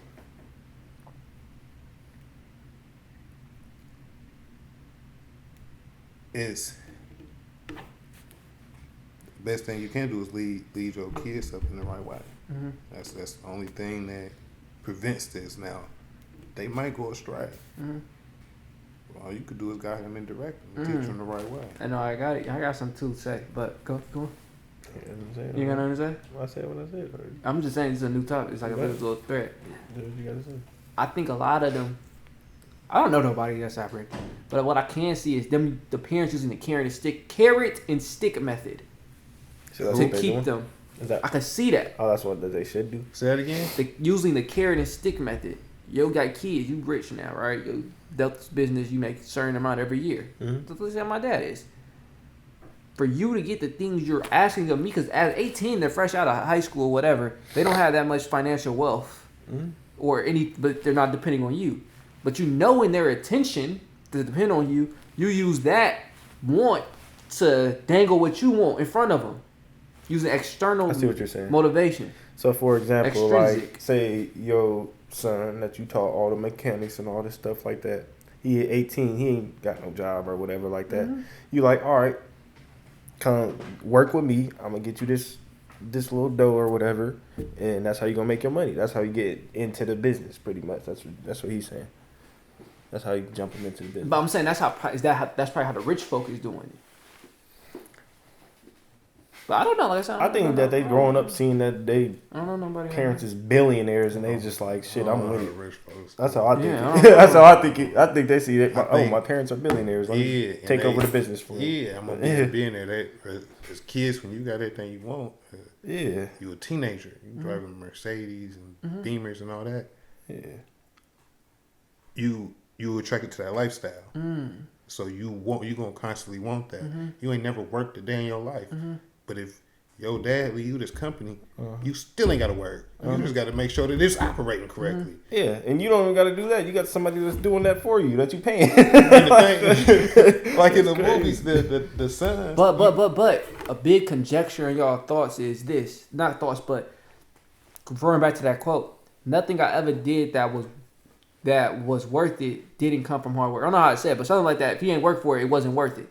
Now, a lot of them rich kids, I see why they do what they do, because if they living like that, ain't nothing felt rewarding because it wasn't worth it. If you get everything on this, like how you just said, the Benzes, the Beamers, the money, the condos, the cars, the women, all on a silver platter like that, I can see why they doing it. I can see why they doing all that, the crazy stuff, because ain't nothing really feeling worth it no more. Like let's say we all driving Beamer, we had to earn that. Yeah. We cherish it a different way. Different feeling, yeah. The kids who did it, you know what I'm saying? That makes me think when they gotta earn it. I don't have to earn something just to make it. You know what I'm saying? Because I see the caveats. We're just going off that quote. Yeah. Of just giving it to them, could have on them. Yeah, I see what you're saying. Mine just they gonna have it already, but you ain't gonna, you know what I'm saying? But it's different. We don't have no kids. Yeah, we don't have no kids. I ain't got no kids. You gonna earn it. Some people, they become doe eyes. The daughter give them the puppy eyes. They just here, take it. You know what I'm saying? Like we don't have no kids. I don't see all A's and at least all A's and B's. And I gotta know you work for them A's and B's. So I got them easy. I ain't have to study. I need to see you studying for them A's and B's. Yeah. Because if you ain't have to study, then I could have A's and B's all. I had it easy, like I said. Them all A's was easy for me. I ain't had to study at all, so it really wasn't even earned it. I ain't had to earn that. It just came to me. Yeah. Now, how you think about that, Zay? About having things handed to you? And then the earned it mentality. How would you implement that? Or would you do it like how, you know what I'm saying, just giving it out? I feel like when you are handed things, you don't value it as much. Mm-hmm. Let's take a teenager with a car. Mm-hmm. You're going to tear that car the hell up. Mm-hmm.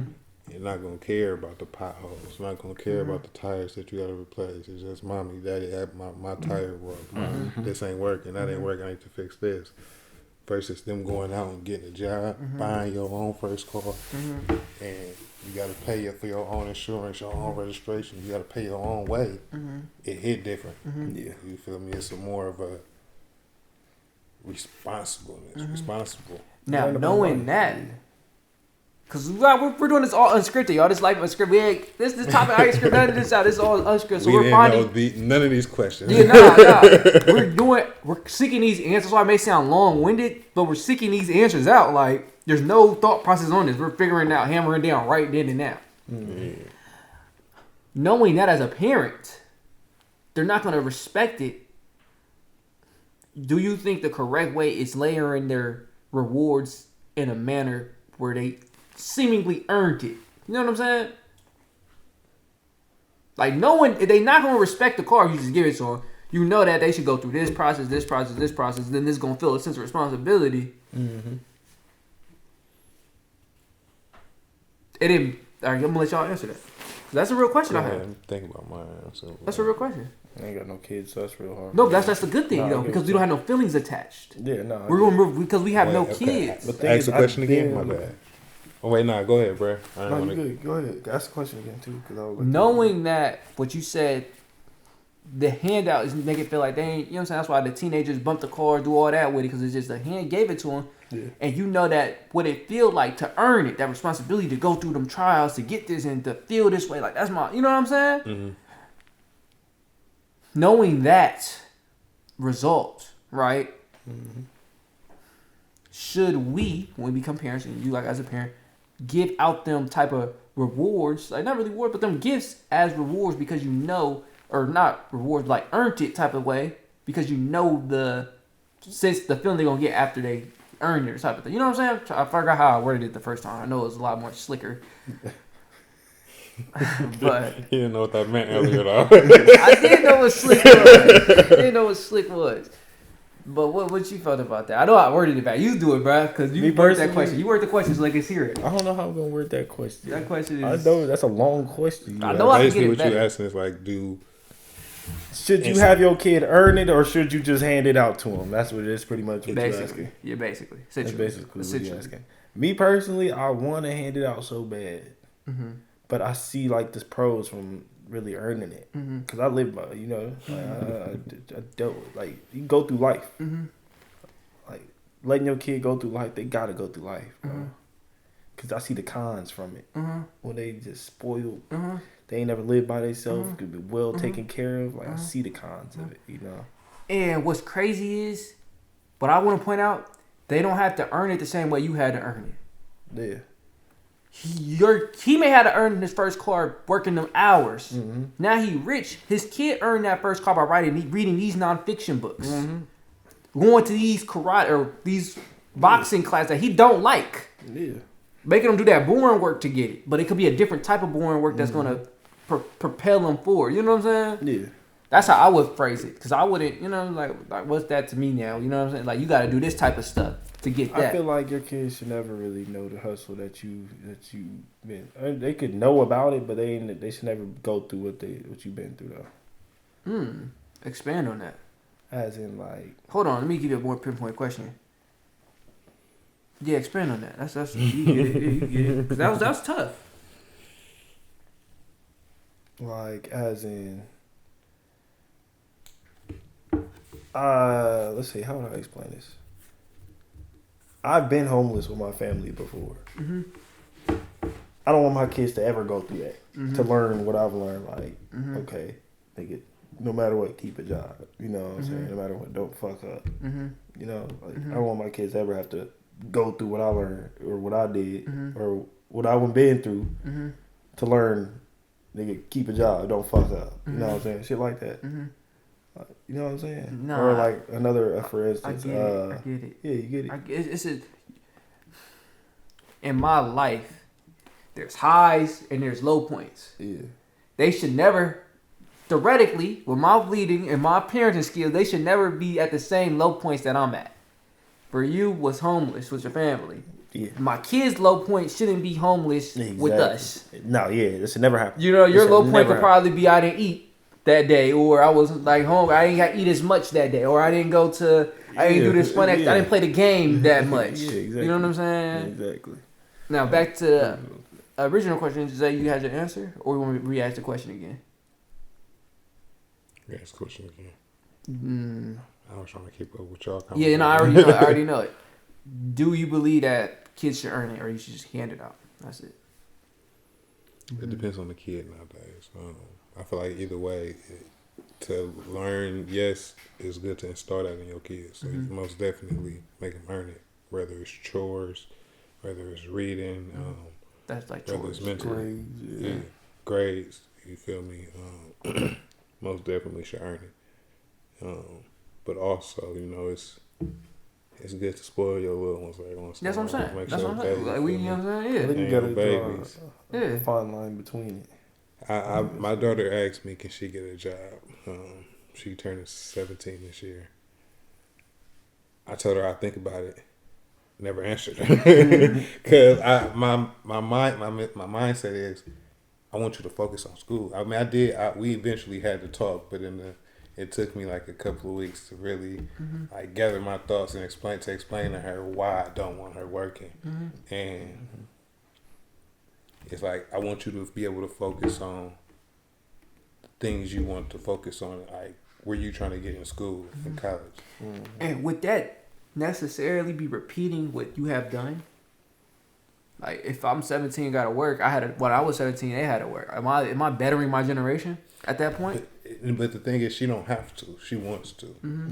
But even in that want, I want my kid to see what I'm doing and want to move how it is. Like I want to break this online business to do this, and you know what I'm saying? Agreed. Most definitely. Like a different type of want. Like that was. I think it's hard. It's like. Bro, that's your baby. You don't want your baby to work. You know what I'm saying? Yeah. You want to be like taken care of. I had a real hard time with that. Yeah, it's like, go to work. You my baby. You know what I'm saying? Like I want to take care of you. I don't want you to work ever. You know what I'm saying? So I get it. Like I get it.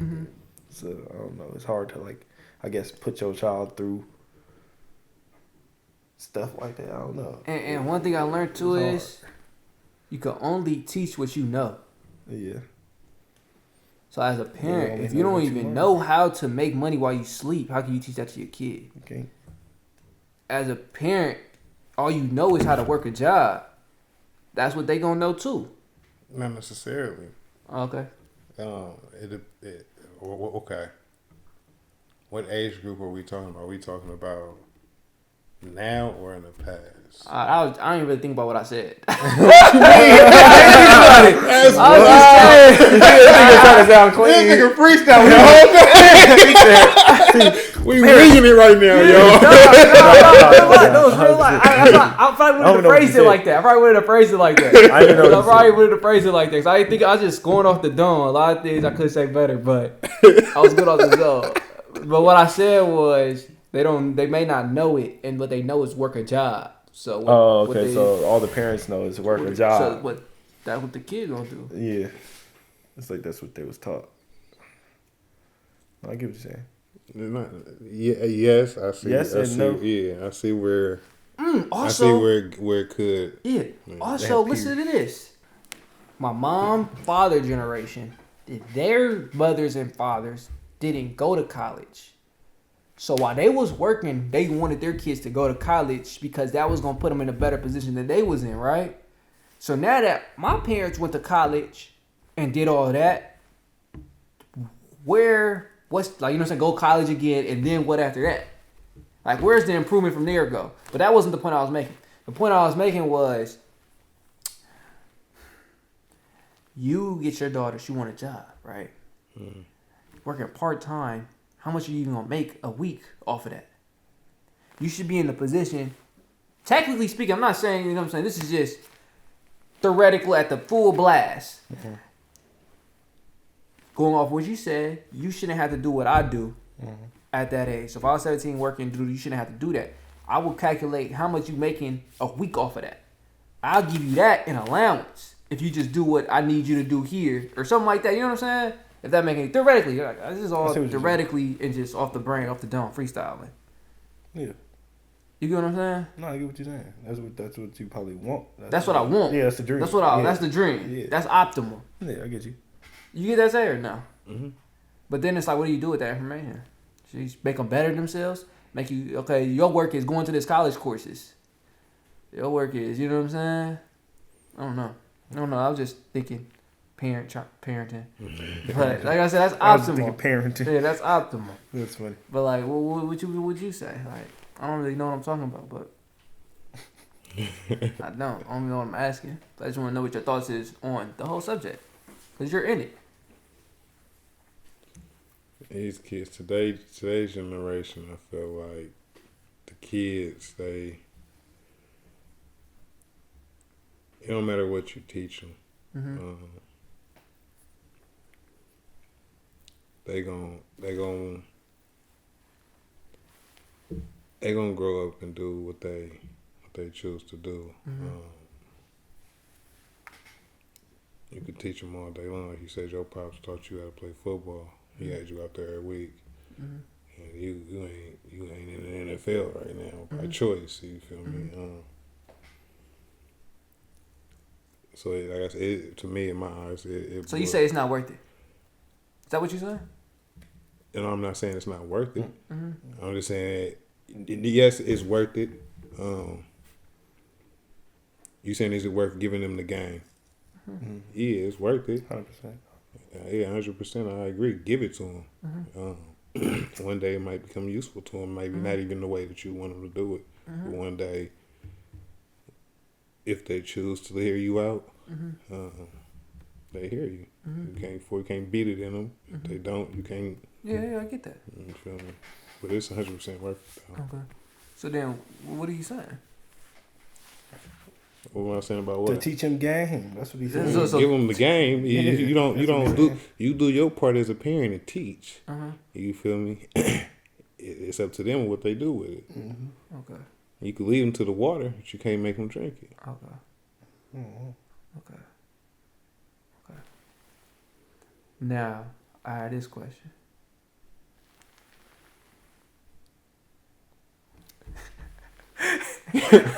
I'm waiting on the question. Yeah, I know, that's funny. So you just play that joke, wait on the question. But the question is, how close is teaching to parenting? That's all parenting is. The same thing, yeah. They doing the same thing. That's another parent. So there's the day that your kid is born, you teaching them. So there's levels to parenting. There's better parents and there's worse parents. Mm-hmm. Yeah, 100%. No, what do you mean by that? What you mean? What I mean? What do you mean by it's better parents and it's worse parents? What do you mean by that? You got parents out here starving their kids. You got parents out here with kids eating like kings. Yeah, so you say by fulfilling their physiological needs determine how good of a parent they are. What makes you a bad parent? Starving the baby. What makes you a bad parent? Like outside of physical abuse, mental abuse, like what declares somebody to be a bad parent? Personally, it's all personal. Listen. When they not in a position to be better than me at the age I was. When they 10, they should be 10. When they 10, they should be better than me when I was 10. When they 9, they should be better than me when I was 9.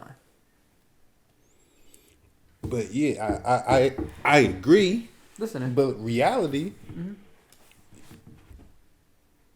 for one kid, one of your, let's say you got 3 kids.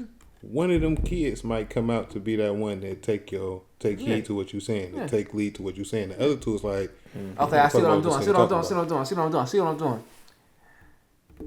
Now, can that be the teacher's fault? No. No. Okay. Because it circles back around to the beginning. You can teach these kids whatever you gonna teach them, but they still gonna do what the fuck they want to do once they get grown. Which circles back to that book that you was reading. What is the laws of human nature? Yeah. Most people, starting off as a kid, they do what their parents are telling them. Once their parents are no longer in the picture, they do what they want to do. Now let me tell you this: are you truly doing what your kids? Listen to this. A teacher, a great teacher, they say, is able to adapt his styles according to the student, and then they're obviously teaching them something that they want to learn. So as a parent you said the parent teacher's equal. When you're instilling things in your kids, you are doing it with what they want to, though. Let's say you teach this person this and they just run off and do the complete opposite when the parent's not around, right? What happens if you tell them something they actually like to do? So when you're not around, they still doing it. And you helping them in that work. That may be something completely different, like cooking. Or let's not do cooking. Let's do something completely, I don't know. Snowboarding. My kid absolutely loves snowboarding. Yeah. And I noticed that and I recognize that. So I step out and instill the lessons through that because I know he absolutely loves it. Yeah. What do you mean by how are you instilling the lessons in it if you don't? Go learn it yourself and teach them. Are you learning it and are you taking that opportunity to learn it yourself and No. You are a teacher. You are adapting. So you are utilizing that as a tool. You see, because there's in certain fields, when you start doing it enough, things start to repeat. The path to greatness, there's training. There's a simple path: training, mental fortitude, things of that nature. You got to look out. You're a coach, basically. You're recognizing their weaknesses and doing this, and this to get them above it. So even though you never did nothing in the sport, you could just watch and compare and see what they're failing, they're lacking in. Yeah. Now, when I say instilling in them the traits that you so desire as the best you want in your kids, you could put it in a way where it has to be born to get that goal. For you to be number 1, you have to have that trait. You have to be determined to get that gold medal. You have to be resilient to get that gold medal. If that make any sense. And just knowing that they already like it. If I'm gone, they still gonna do this. Yeah. It's hard to find that. I mean, but that's also, there's levels to the parenting. Yeah, I guess. So, yeah. But that's what. Do you still believe that? No, there isn't. Now this is all optimal. Like I said, I ain't never had no kid. I ain't never none of that. This is all just theoretical, man. This may be way. I'm maybe fairy tale talking. But I will do the best I can to make this fairy tale reality. Know that. But yeah. That's your determination from football. Yeah. You're determined to make that shit happen. Like how Serena Williams' dad did for them. I don't know if he played tennis, but TC, you know what I'm saying? They still did it when he was gone. And he ain't have all that. He was lacking. In the hood with him, impoverished. I feel like it take Asians. If you ain't Asian, it's like a 1%, 2%. Hold on, say it louder.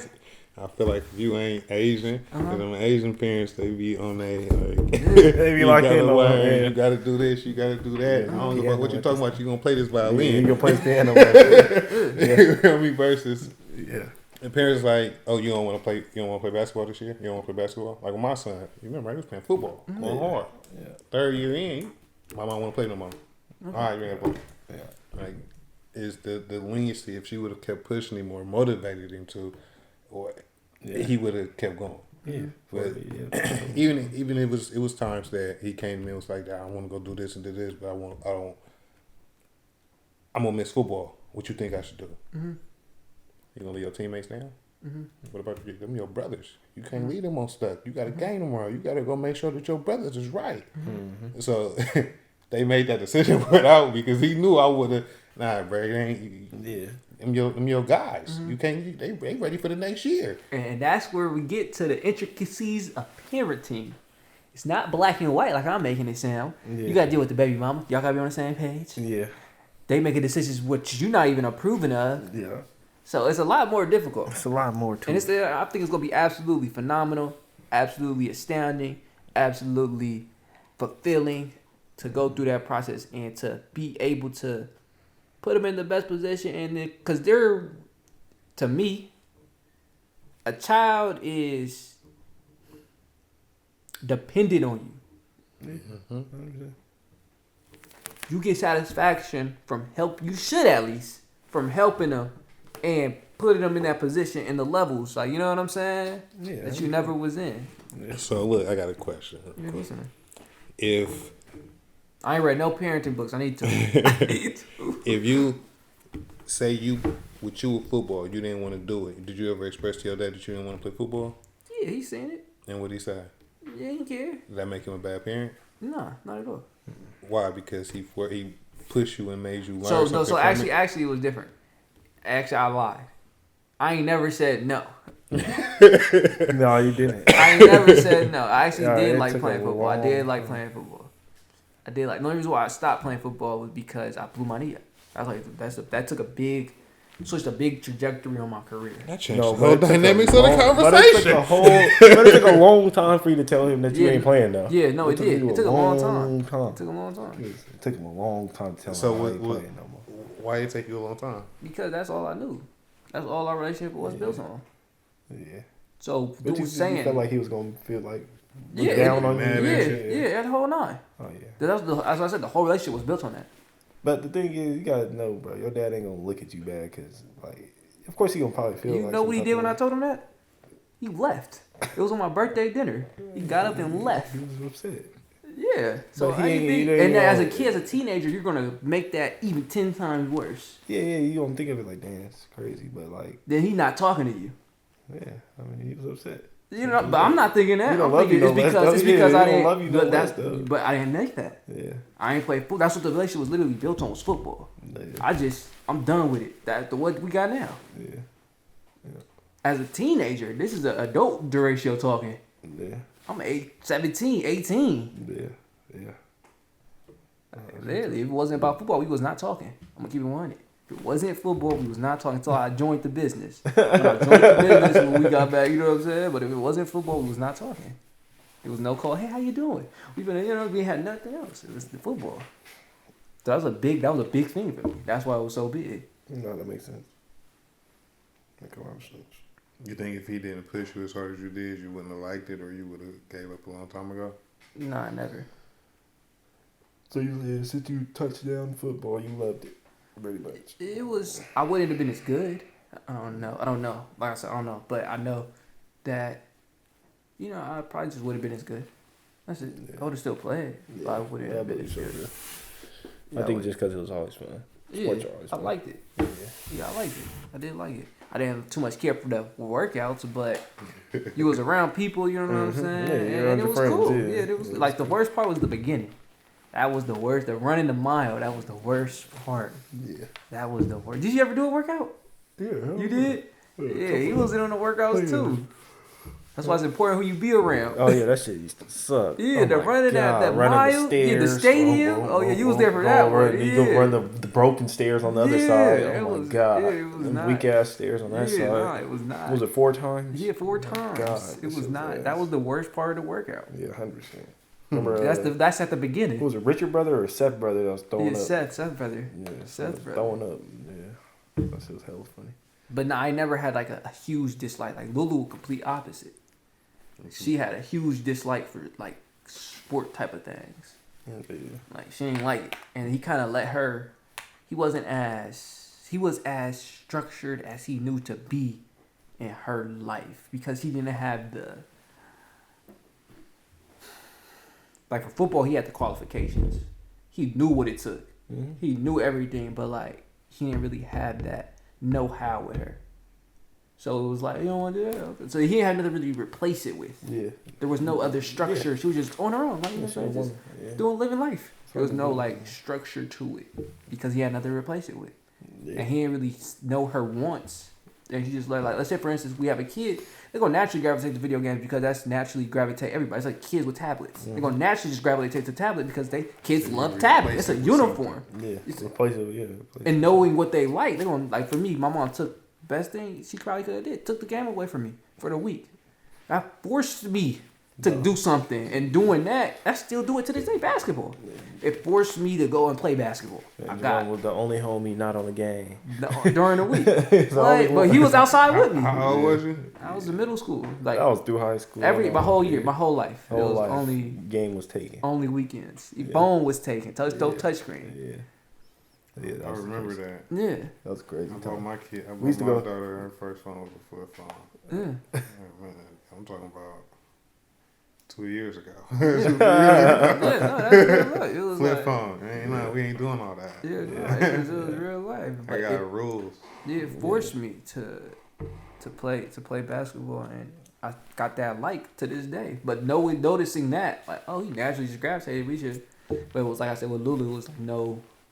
Nothing to replace it with. Yeah. Like it's easy for him to do with football because he did it. Yeah, he been going. Yeah, he did it already. Makes sense.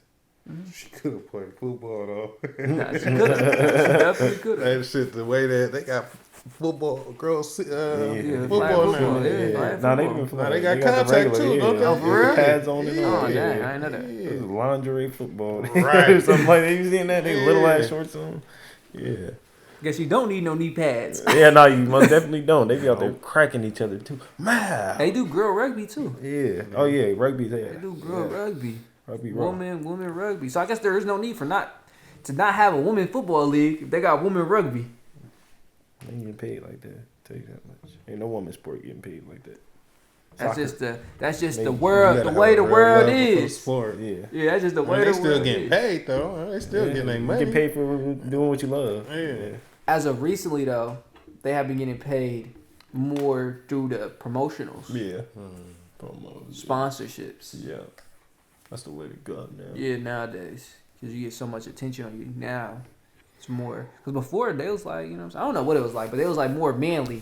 As a woman playing a sport, you was more manly in the sense of like, you can get a feminine, the things of that nature. Now it's like they're looking more feminine. Yeah. You know what I'm saying? Angel Reese and stuff, trying to make them look more woman-like and shit. Yeah, and that's bringing more eyes to them. Yeah. You could tell them females used to want to slam dunk, cutting. They right there at the rim. Got lay it up. Yeah. They lower the rims, do all type of stuff. Bringing the women out. Yeah, lower the rims. But we got anything else y'all want to say on the parenting topic? Like I said, we ain't got no kids. Let them kids. Say it again. If you got kids, love them. Mm-hmm. Hold them close. Yeah. Simple as that. I got dogs. Those are my kids. My kids. It ain't easy, bro. That's one thing I say. It ain't easy, and I think it'll be fun to do. It ain't no handbook. There is definitely not in my. What you can say though is the people who played an inspirational role in you could use that kind of like a handbook. Yeah. Mm-hmm. And take the things they did for you and try to, you know what I'm saying, try to replicate it the best way you can. Most definitely. I think, you know what I'm saying? I don't know if y'all, but I know I got some inspirational figures in my life. I think you said you don't. I'm not too inspirational. Like I don't know. I'm not that inspired. Do you have any inspirational figures when you was growing up? Like people, yeah, it's like father figures. Yeah, of course, my dad was my father figure, but it's not like he, like my inspiration. Mm-hmm. You know what I'm saying? I ain't got no inspiration, I guess. Mm-hmm. Could you say that like you want to be an inspiration for your kid? Me? No. Or let's say, are you? I don't think I am. But that's just looking from the inside. You feel me? However, I do acknowledge that my kids pay very close attention to me and the things that I do. So to them, it could be more of an inspiration. To me, it's being a dad, and it's my outlook on it. In their eyes, it could be an inspiration. I don't think that it's. I'm the type of person that don't ask certain questions because I don't want the disappointment after if you don't answer the question the way that. So me asking my kids like, do I inspire you? No, but I see their actions versus hearing their words. I don't want to hear you tell me no. I'd rather see, oh, I'm doing this because I seen my dad do it this way, or my dad do this. My dad would do, so I move this type of way. So you feel me? Lead by example, basically. And I do see that in them. So I guess you could say it's inspiration. No, that is. It's like moving like you inspired them to move like that. Yeah. Do you want to be inspiration for your kids? Yeah, of course. Yeah, I was about to say, you better not say no. Man, you been giving some crazy answers. Ain't trying to volunteer. We talked about volunteer work today. My bad. You go. I feel like it do, but it also to be an inspiration, but also It's more of like I want them to use me as a learning lesson. to be better than me. Yeah. Like how we were saying before, how you said the point of parenting is to get your kids to not be where you at, to get them better than you. Yeah. And that it falls in line with that subject. Yeah, it's like saying my dad, like I'm not saying he was like, okay, he wasn't an inspiration, but I learned a lot. Like, okay, I seen all the shit that he done, all the bad shit and all the shit that he shouldn't have done. I learned from that. Okay, don't do this, don't do that, don't do this. He tells me not to do this. I've done this before, so don't do this. Or he's still teaching me shit. Let me ask you this: is that enough to steer you away, or do you see yourself? Not all things. Most things, yeah. Like in terms of repeating his actions. Yeah, hell yeah. Hell yeah. Most things, not all. Like smoking weed, he always told me it's not to smoke weed. Drinking, I always told me not to drink, shit like that. But that's really about it. Everything else I kind of stayed away from, for real. Like, yeah. Do you think that's normal? Most of the shit, huh? Do you think how you learned from it is normal? What I did? With the information? In my family, no. Because all of my siblings, besides my little sister, they all been in some shit. For real. What that mean? They been in something because of their actions or because of the situation? They've been like some traumatic incidents because of growing up, or they because of their actions. Oh, okay. Because of their actions, like put themselves in that position. They knew not to. My dad been teaching us this since we was chill. Don't get into this. Don't do this. Don't get into this. Been teaching us that, but it's just like he said, they gonna steer off. Yeah. They say on a book I read, when you say don't, it has a gravitational pull to do. They say when you are trying to guide somebody, use what you want them to do as the words to say. Work on cars will make you a lot of money. Don't say don't work on cars. Or I don't know what the opposite is, but the negative about it. Let's say stay sober because you are this like this instead of saying don't drink. Yeah. Or stay with a job instead of don't lose a job or things of that nature. Just get the don't away. I see what you're saying. Do the opposite. Yeah. I see what you're saying. Say what you want him to do. You got anything to say there? Remember you was saying you was thinking about something. It's that time. I don't remember. You don't remember? Okay, I got. What is it? What is it at? 4. 4. So something real quick. Looking back on it, you said you did not think you was an inspiration. Did you say that? Or no, you said you are inspiration. You don't know. He said he's not too sure. I'm from the inside looking in. I don't as far as me. I think you're an inspiration. Running my own business and my kids want to take that lead. Like, do I inspire them to want to be their own business owners? Yeah, and that's where it go back to I never asked, but I see my daughter. She started her own candle business, and she got all the shit, and she make the candles from wax, and my son, he do pay attention to to cars, both of them, they do pay attention to certain things with cars. One of my sons, when he go, if anything, like say I'm at work and his mom need to go to get to the windshield wipers, they will put them on or whatever the case might be. He over there helping the dude put the windshield wipers on or whatever they need. Like he in there like, nah, my dad said this, that, and the other. So you feel me? That's what I meant by like, I see that they listen and they pay attention, but from my actions, they hear the things that I talk about. They pay attention to me. Is a better way to say it. So they might look at it as an inspiration. Me, I'm just being a parent. I'm playing my part. You know what I'm saying? Nah, that's tough. It's really complex. There ain't no right way about it. It's no handbook to being a parent. It's rules, but it's no handbook. It ain't no rule book, but it's rules to being a parent. Yeah. But one thing I can say though, I do believe, I ain't seen it, but I do believe that there is better parents. Most definitely. Yeah. 100%. Better ways of parenting. Yeah, like, you know what I'm saying? Like, utilizing the skills. 100%. In terms of guidance. 100%. Just the guidance skills. Like, you may not have everything financially, things like that, but your guidance skills is super high. Yeah. Like, there's better teachers in the sense of that. Like, 4 teachers teaching science. This one just do it. This one, every class he had, they all got A's. They learning, excelling. Yeah. No, it's 100% better parents for sure. You got some parents out here letting their 6-year-old kid twerk and shit. Or you got the other parents beating their ass because they trying to twerk. You know what I'm saying? Yeah, it's for sure the better parents. I don't make you a bad parent. That just make you disciplinary, like how hands on. Yeah.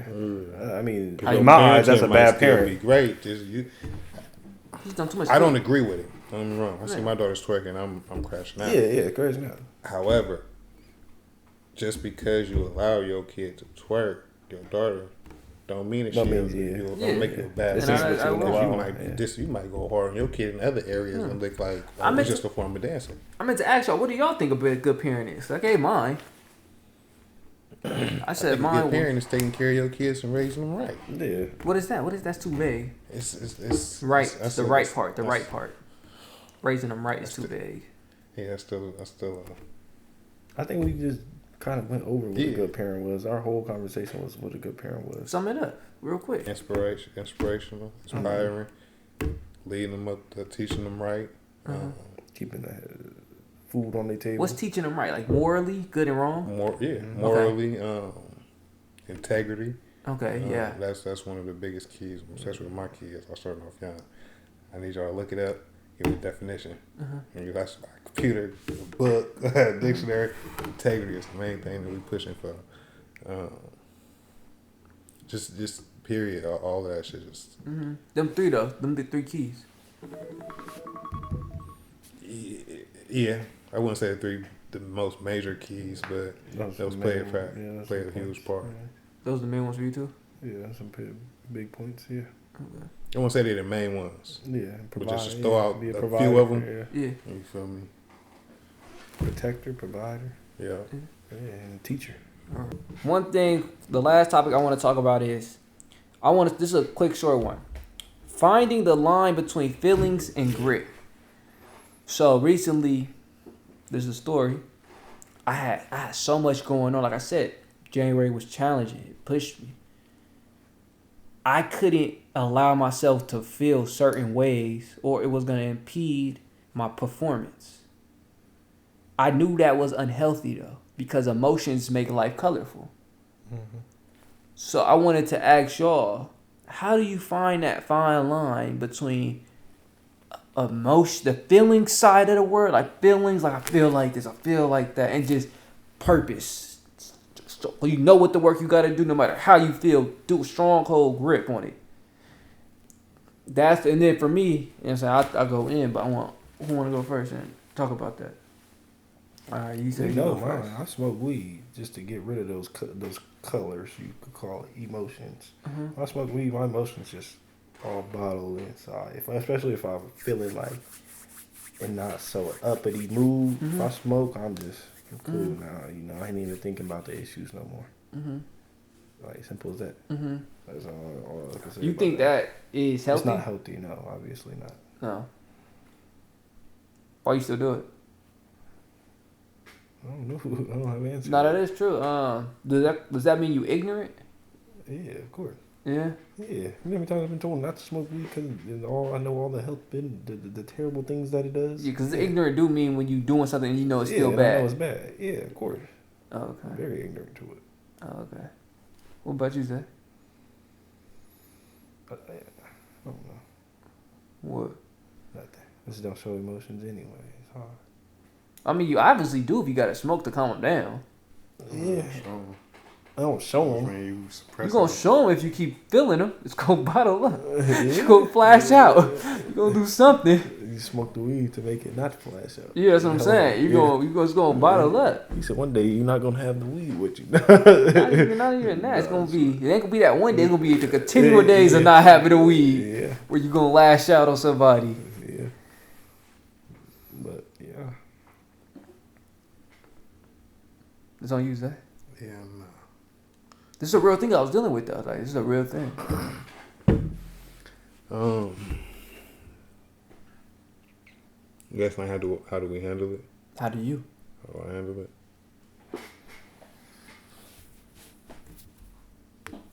See, he be thinking. I don't be thinking, y'all. I just be talking. Like, I say that it's not a bad thing. But I be sitting like that, too. It take me a while to compile my thoughts. All right, I'll be like, what did you say? Ask that question again. Yeah. Let me make sure I'm thinking the right path. No. I handle it two different ways. I think about a lot. And I think about how I handle certain situations. If I come off too emotional, and I do this when I'm driving. So I think driving is like my peace of mind, I guess. When I'm on the freeway commuting from home to work or work to home, I think about it. I replay yesterday. I replay the day before. I think about situations that happened in the past. I think about how I could have reacted not out of emotion, or how I could have reacted differently or changed up what I said, or what I said could have came off aggressive or whatever, you feel me? Just me driving really is what helps me deal with it. Yeah, I think that's reflection. Yeah, self-reflection. Now, you took it on a different light. Still great answer. So you reflect, and that's how you think about it, right? That's how I deal with it. Yeah. Deal with my emotions. Now, let's say you got a lot going on. How do you not allow your feelings to get in the way of doing what has to be done? That's more so where I'm heading with it. Mind you, I ain't always been like this. It's been a long journey, but I just think about that. I got to be able to control my emotions. That's the practice. That's the test. It's to be able to control, not react out of anger, or not react out of fear, or just not react with emotions. Period. So you shelve it.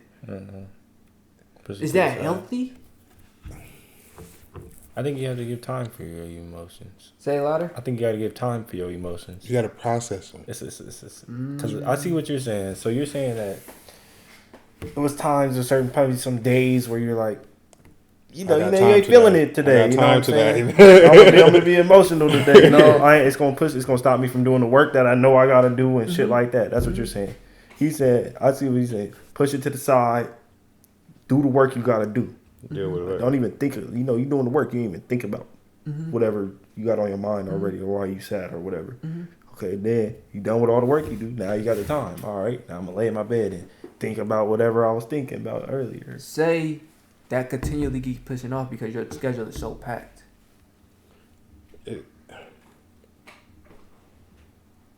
So sometimes you gotta say fuck that work. That's a real thing. That's a real thing. Fuck that work. I deal with one thing at a time. You got a lot of shit on your chest. You going through a lot of shit, and instead of it can get real draining and emotional if you're trying to think about and handle everything at once. And that'll cause, me personally, I feel like that'll cause a buildup, and then it's like somebody come and say something to you, and you snappy, and it's not because they did something to you, but you and your feelings, you emotional. No, real life. Pent up.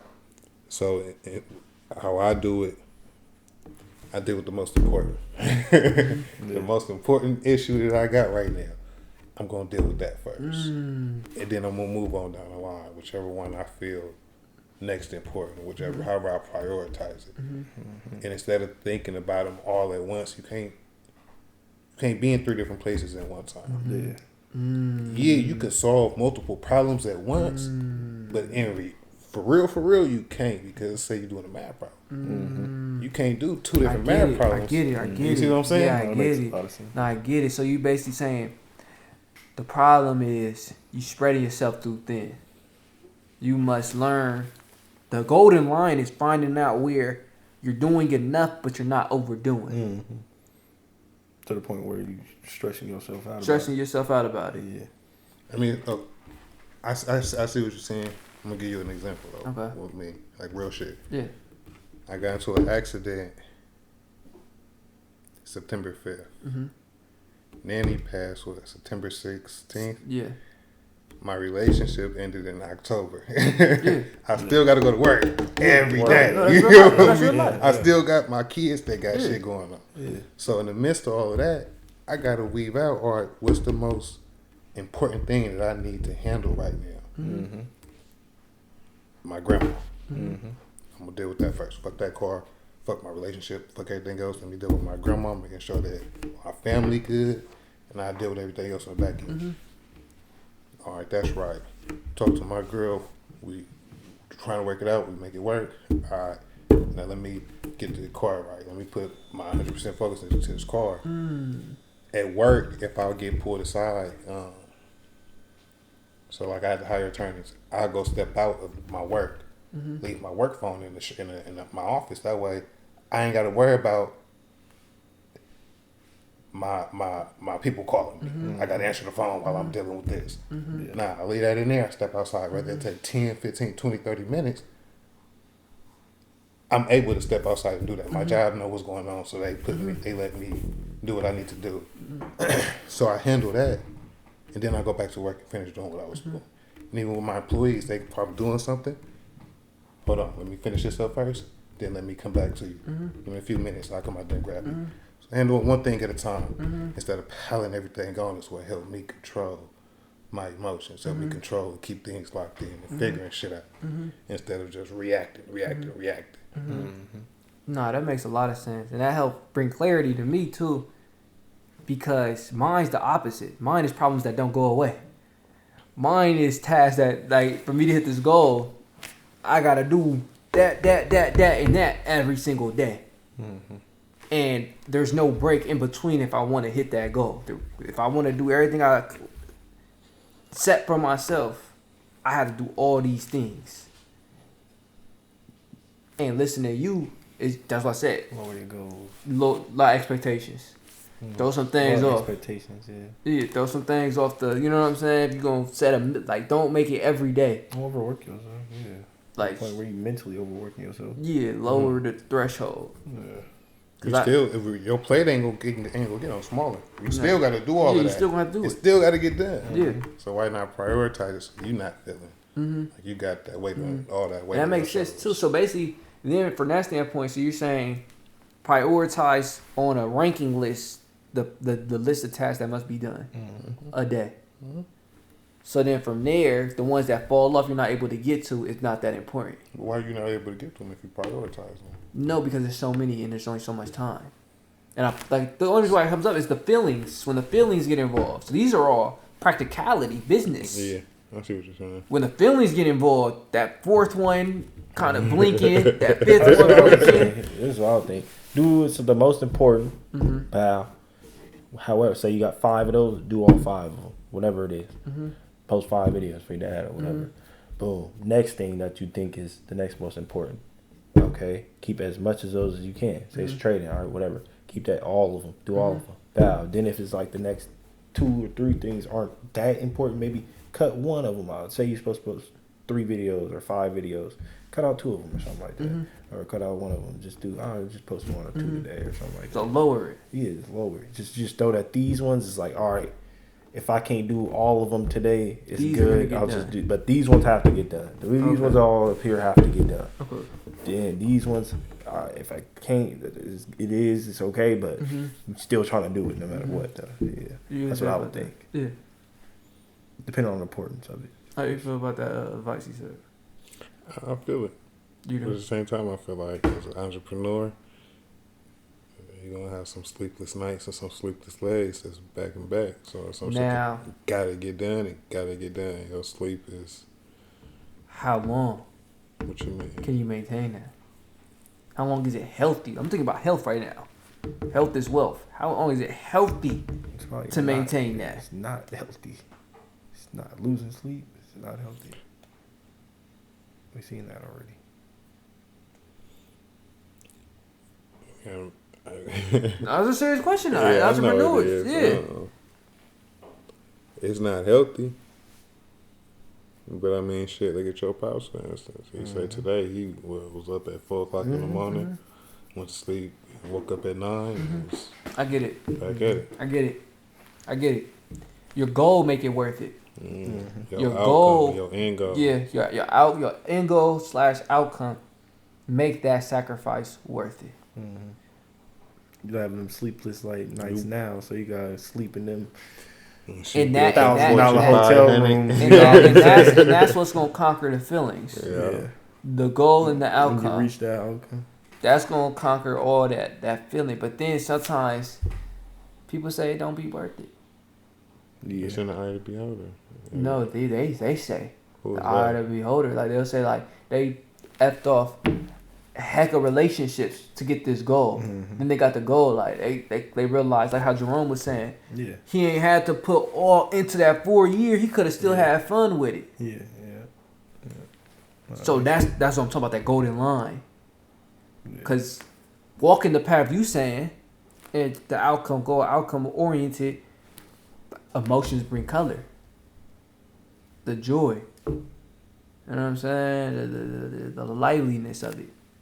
So finding that fine line, like we seen with Jerome, he was like, man, if I go back, I could have accomplished my goal and still had fun. Time. Yeah.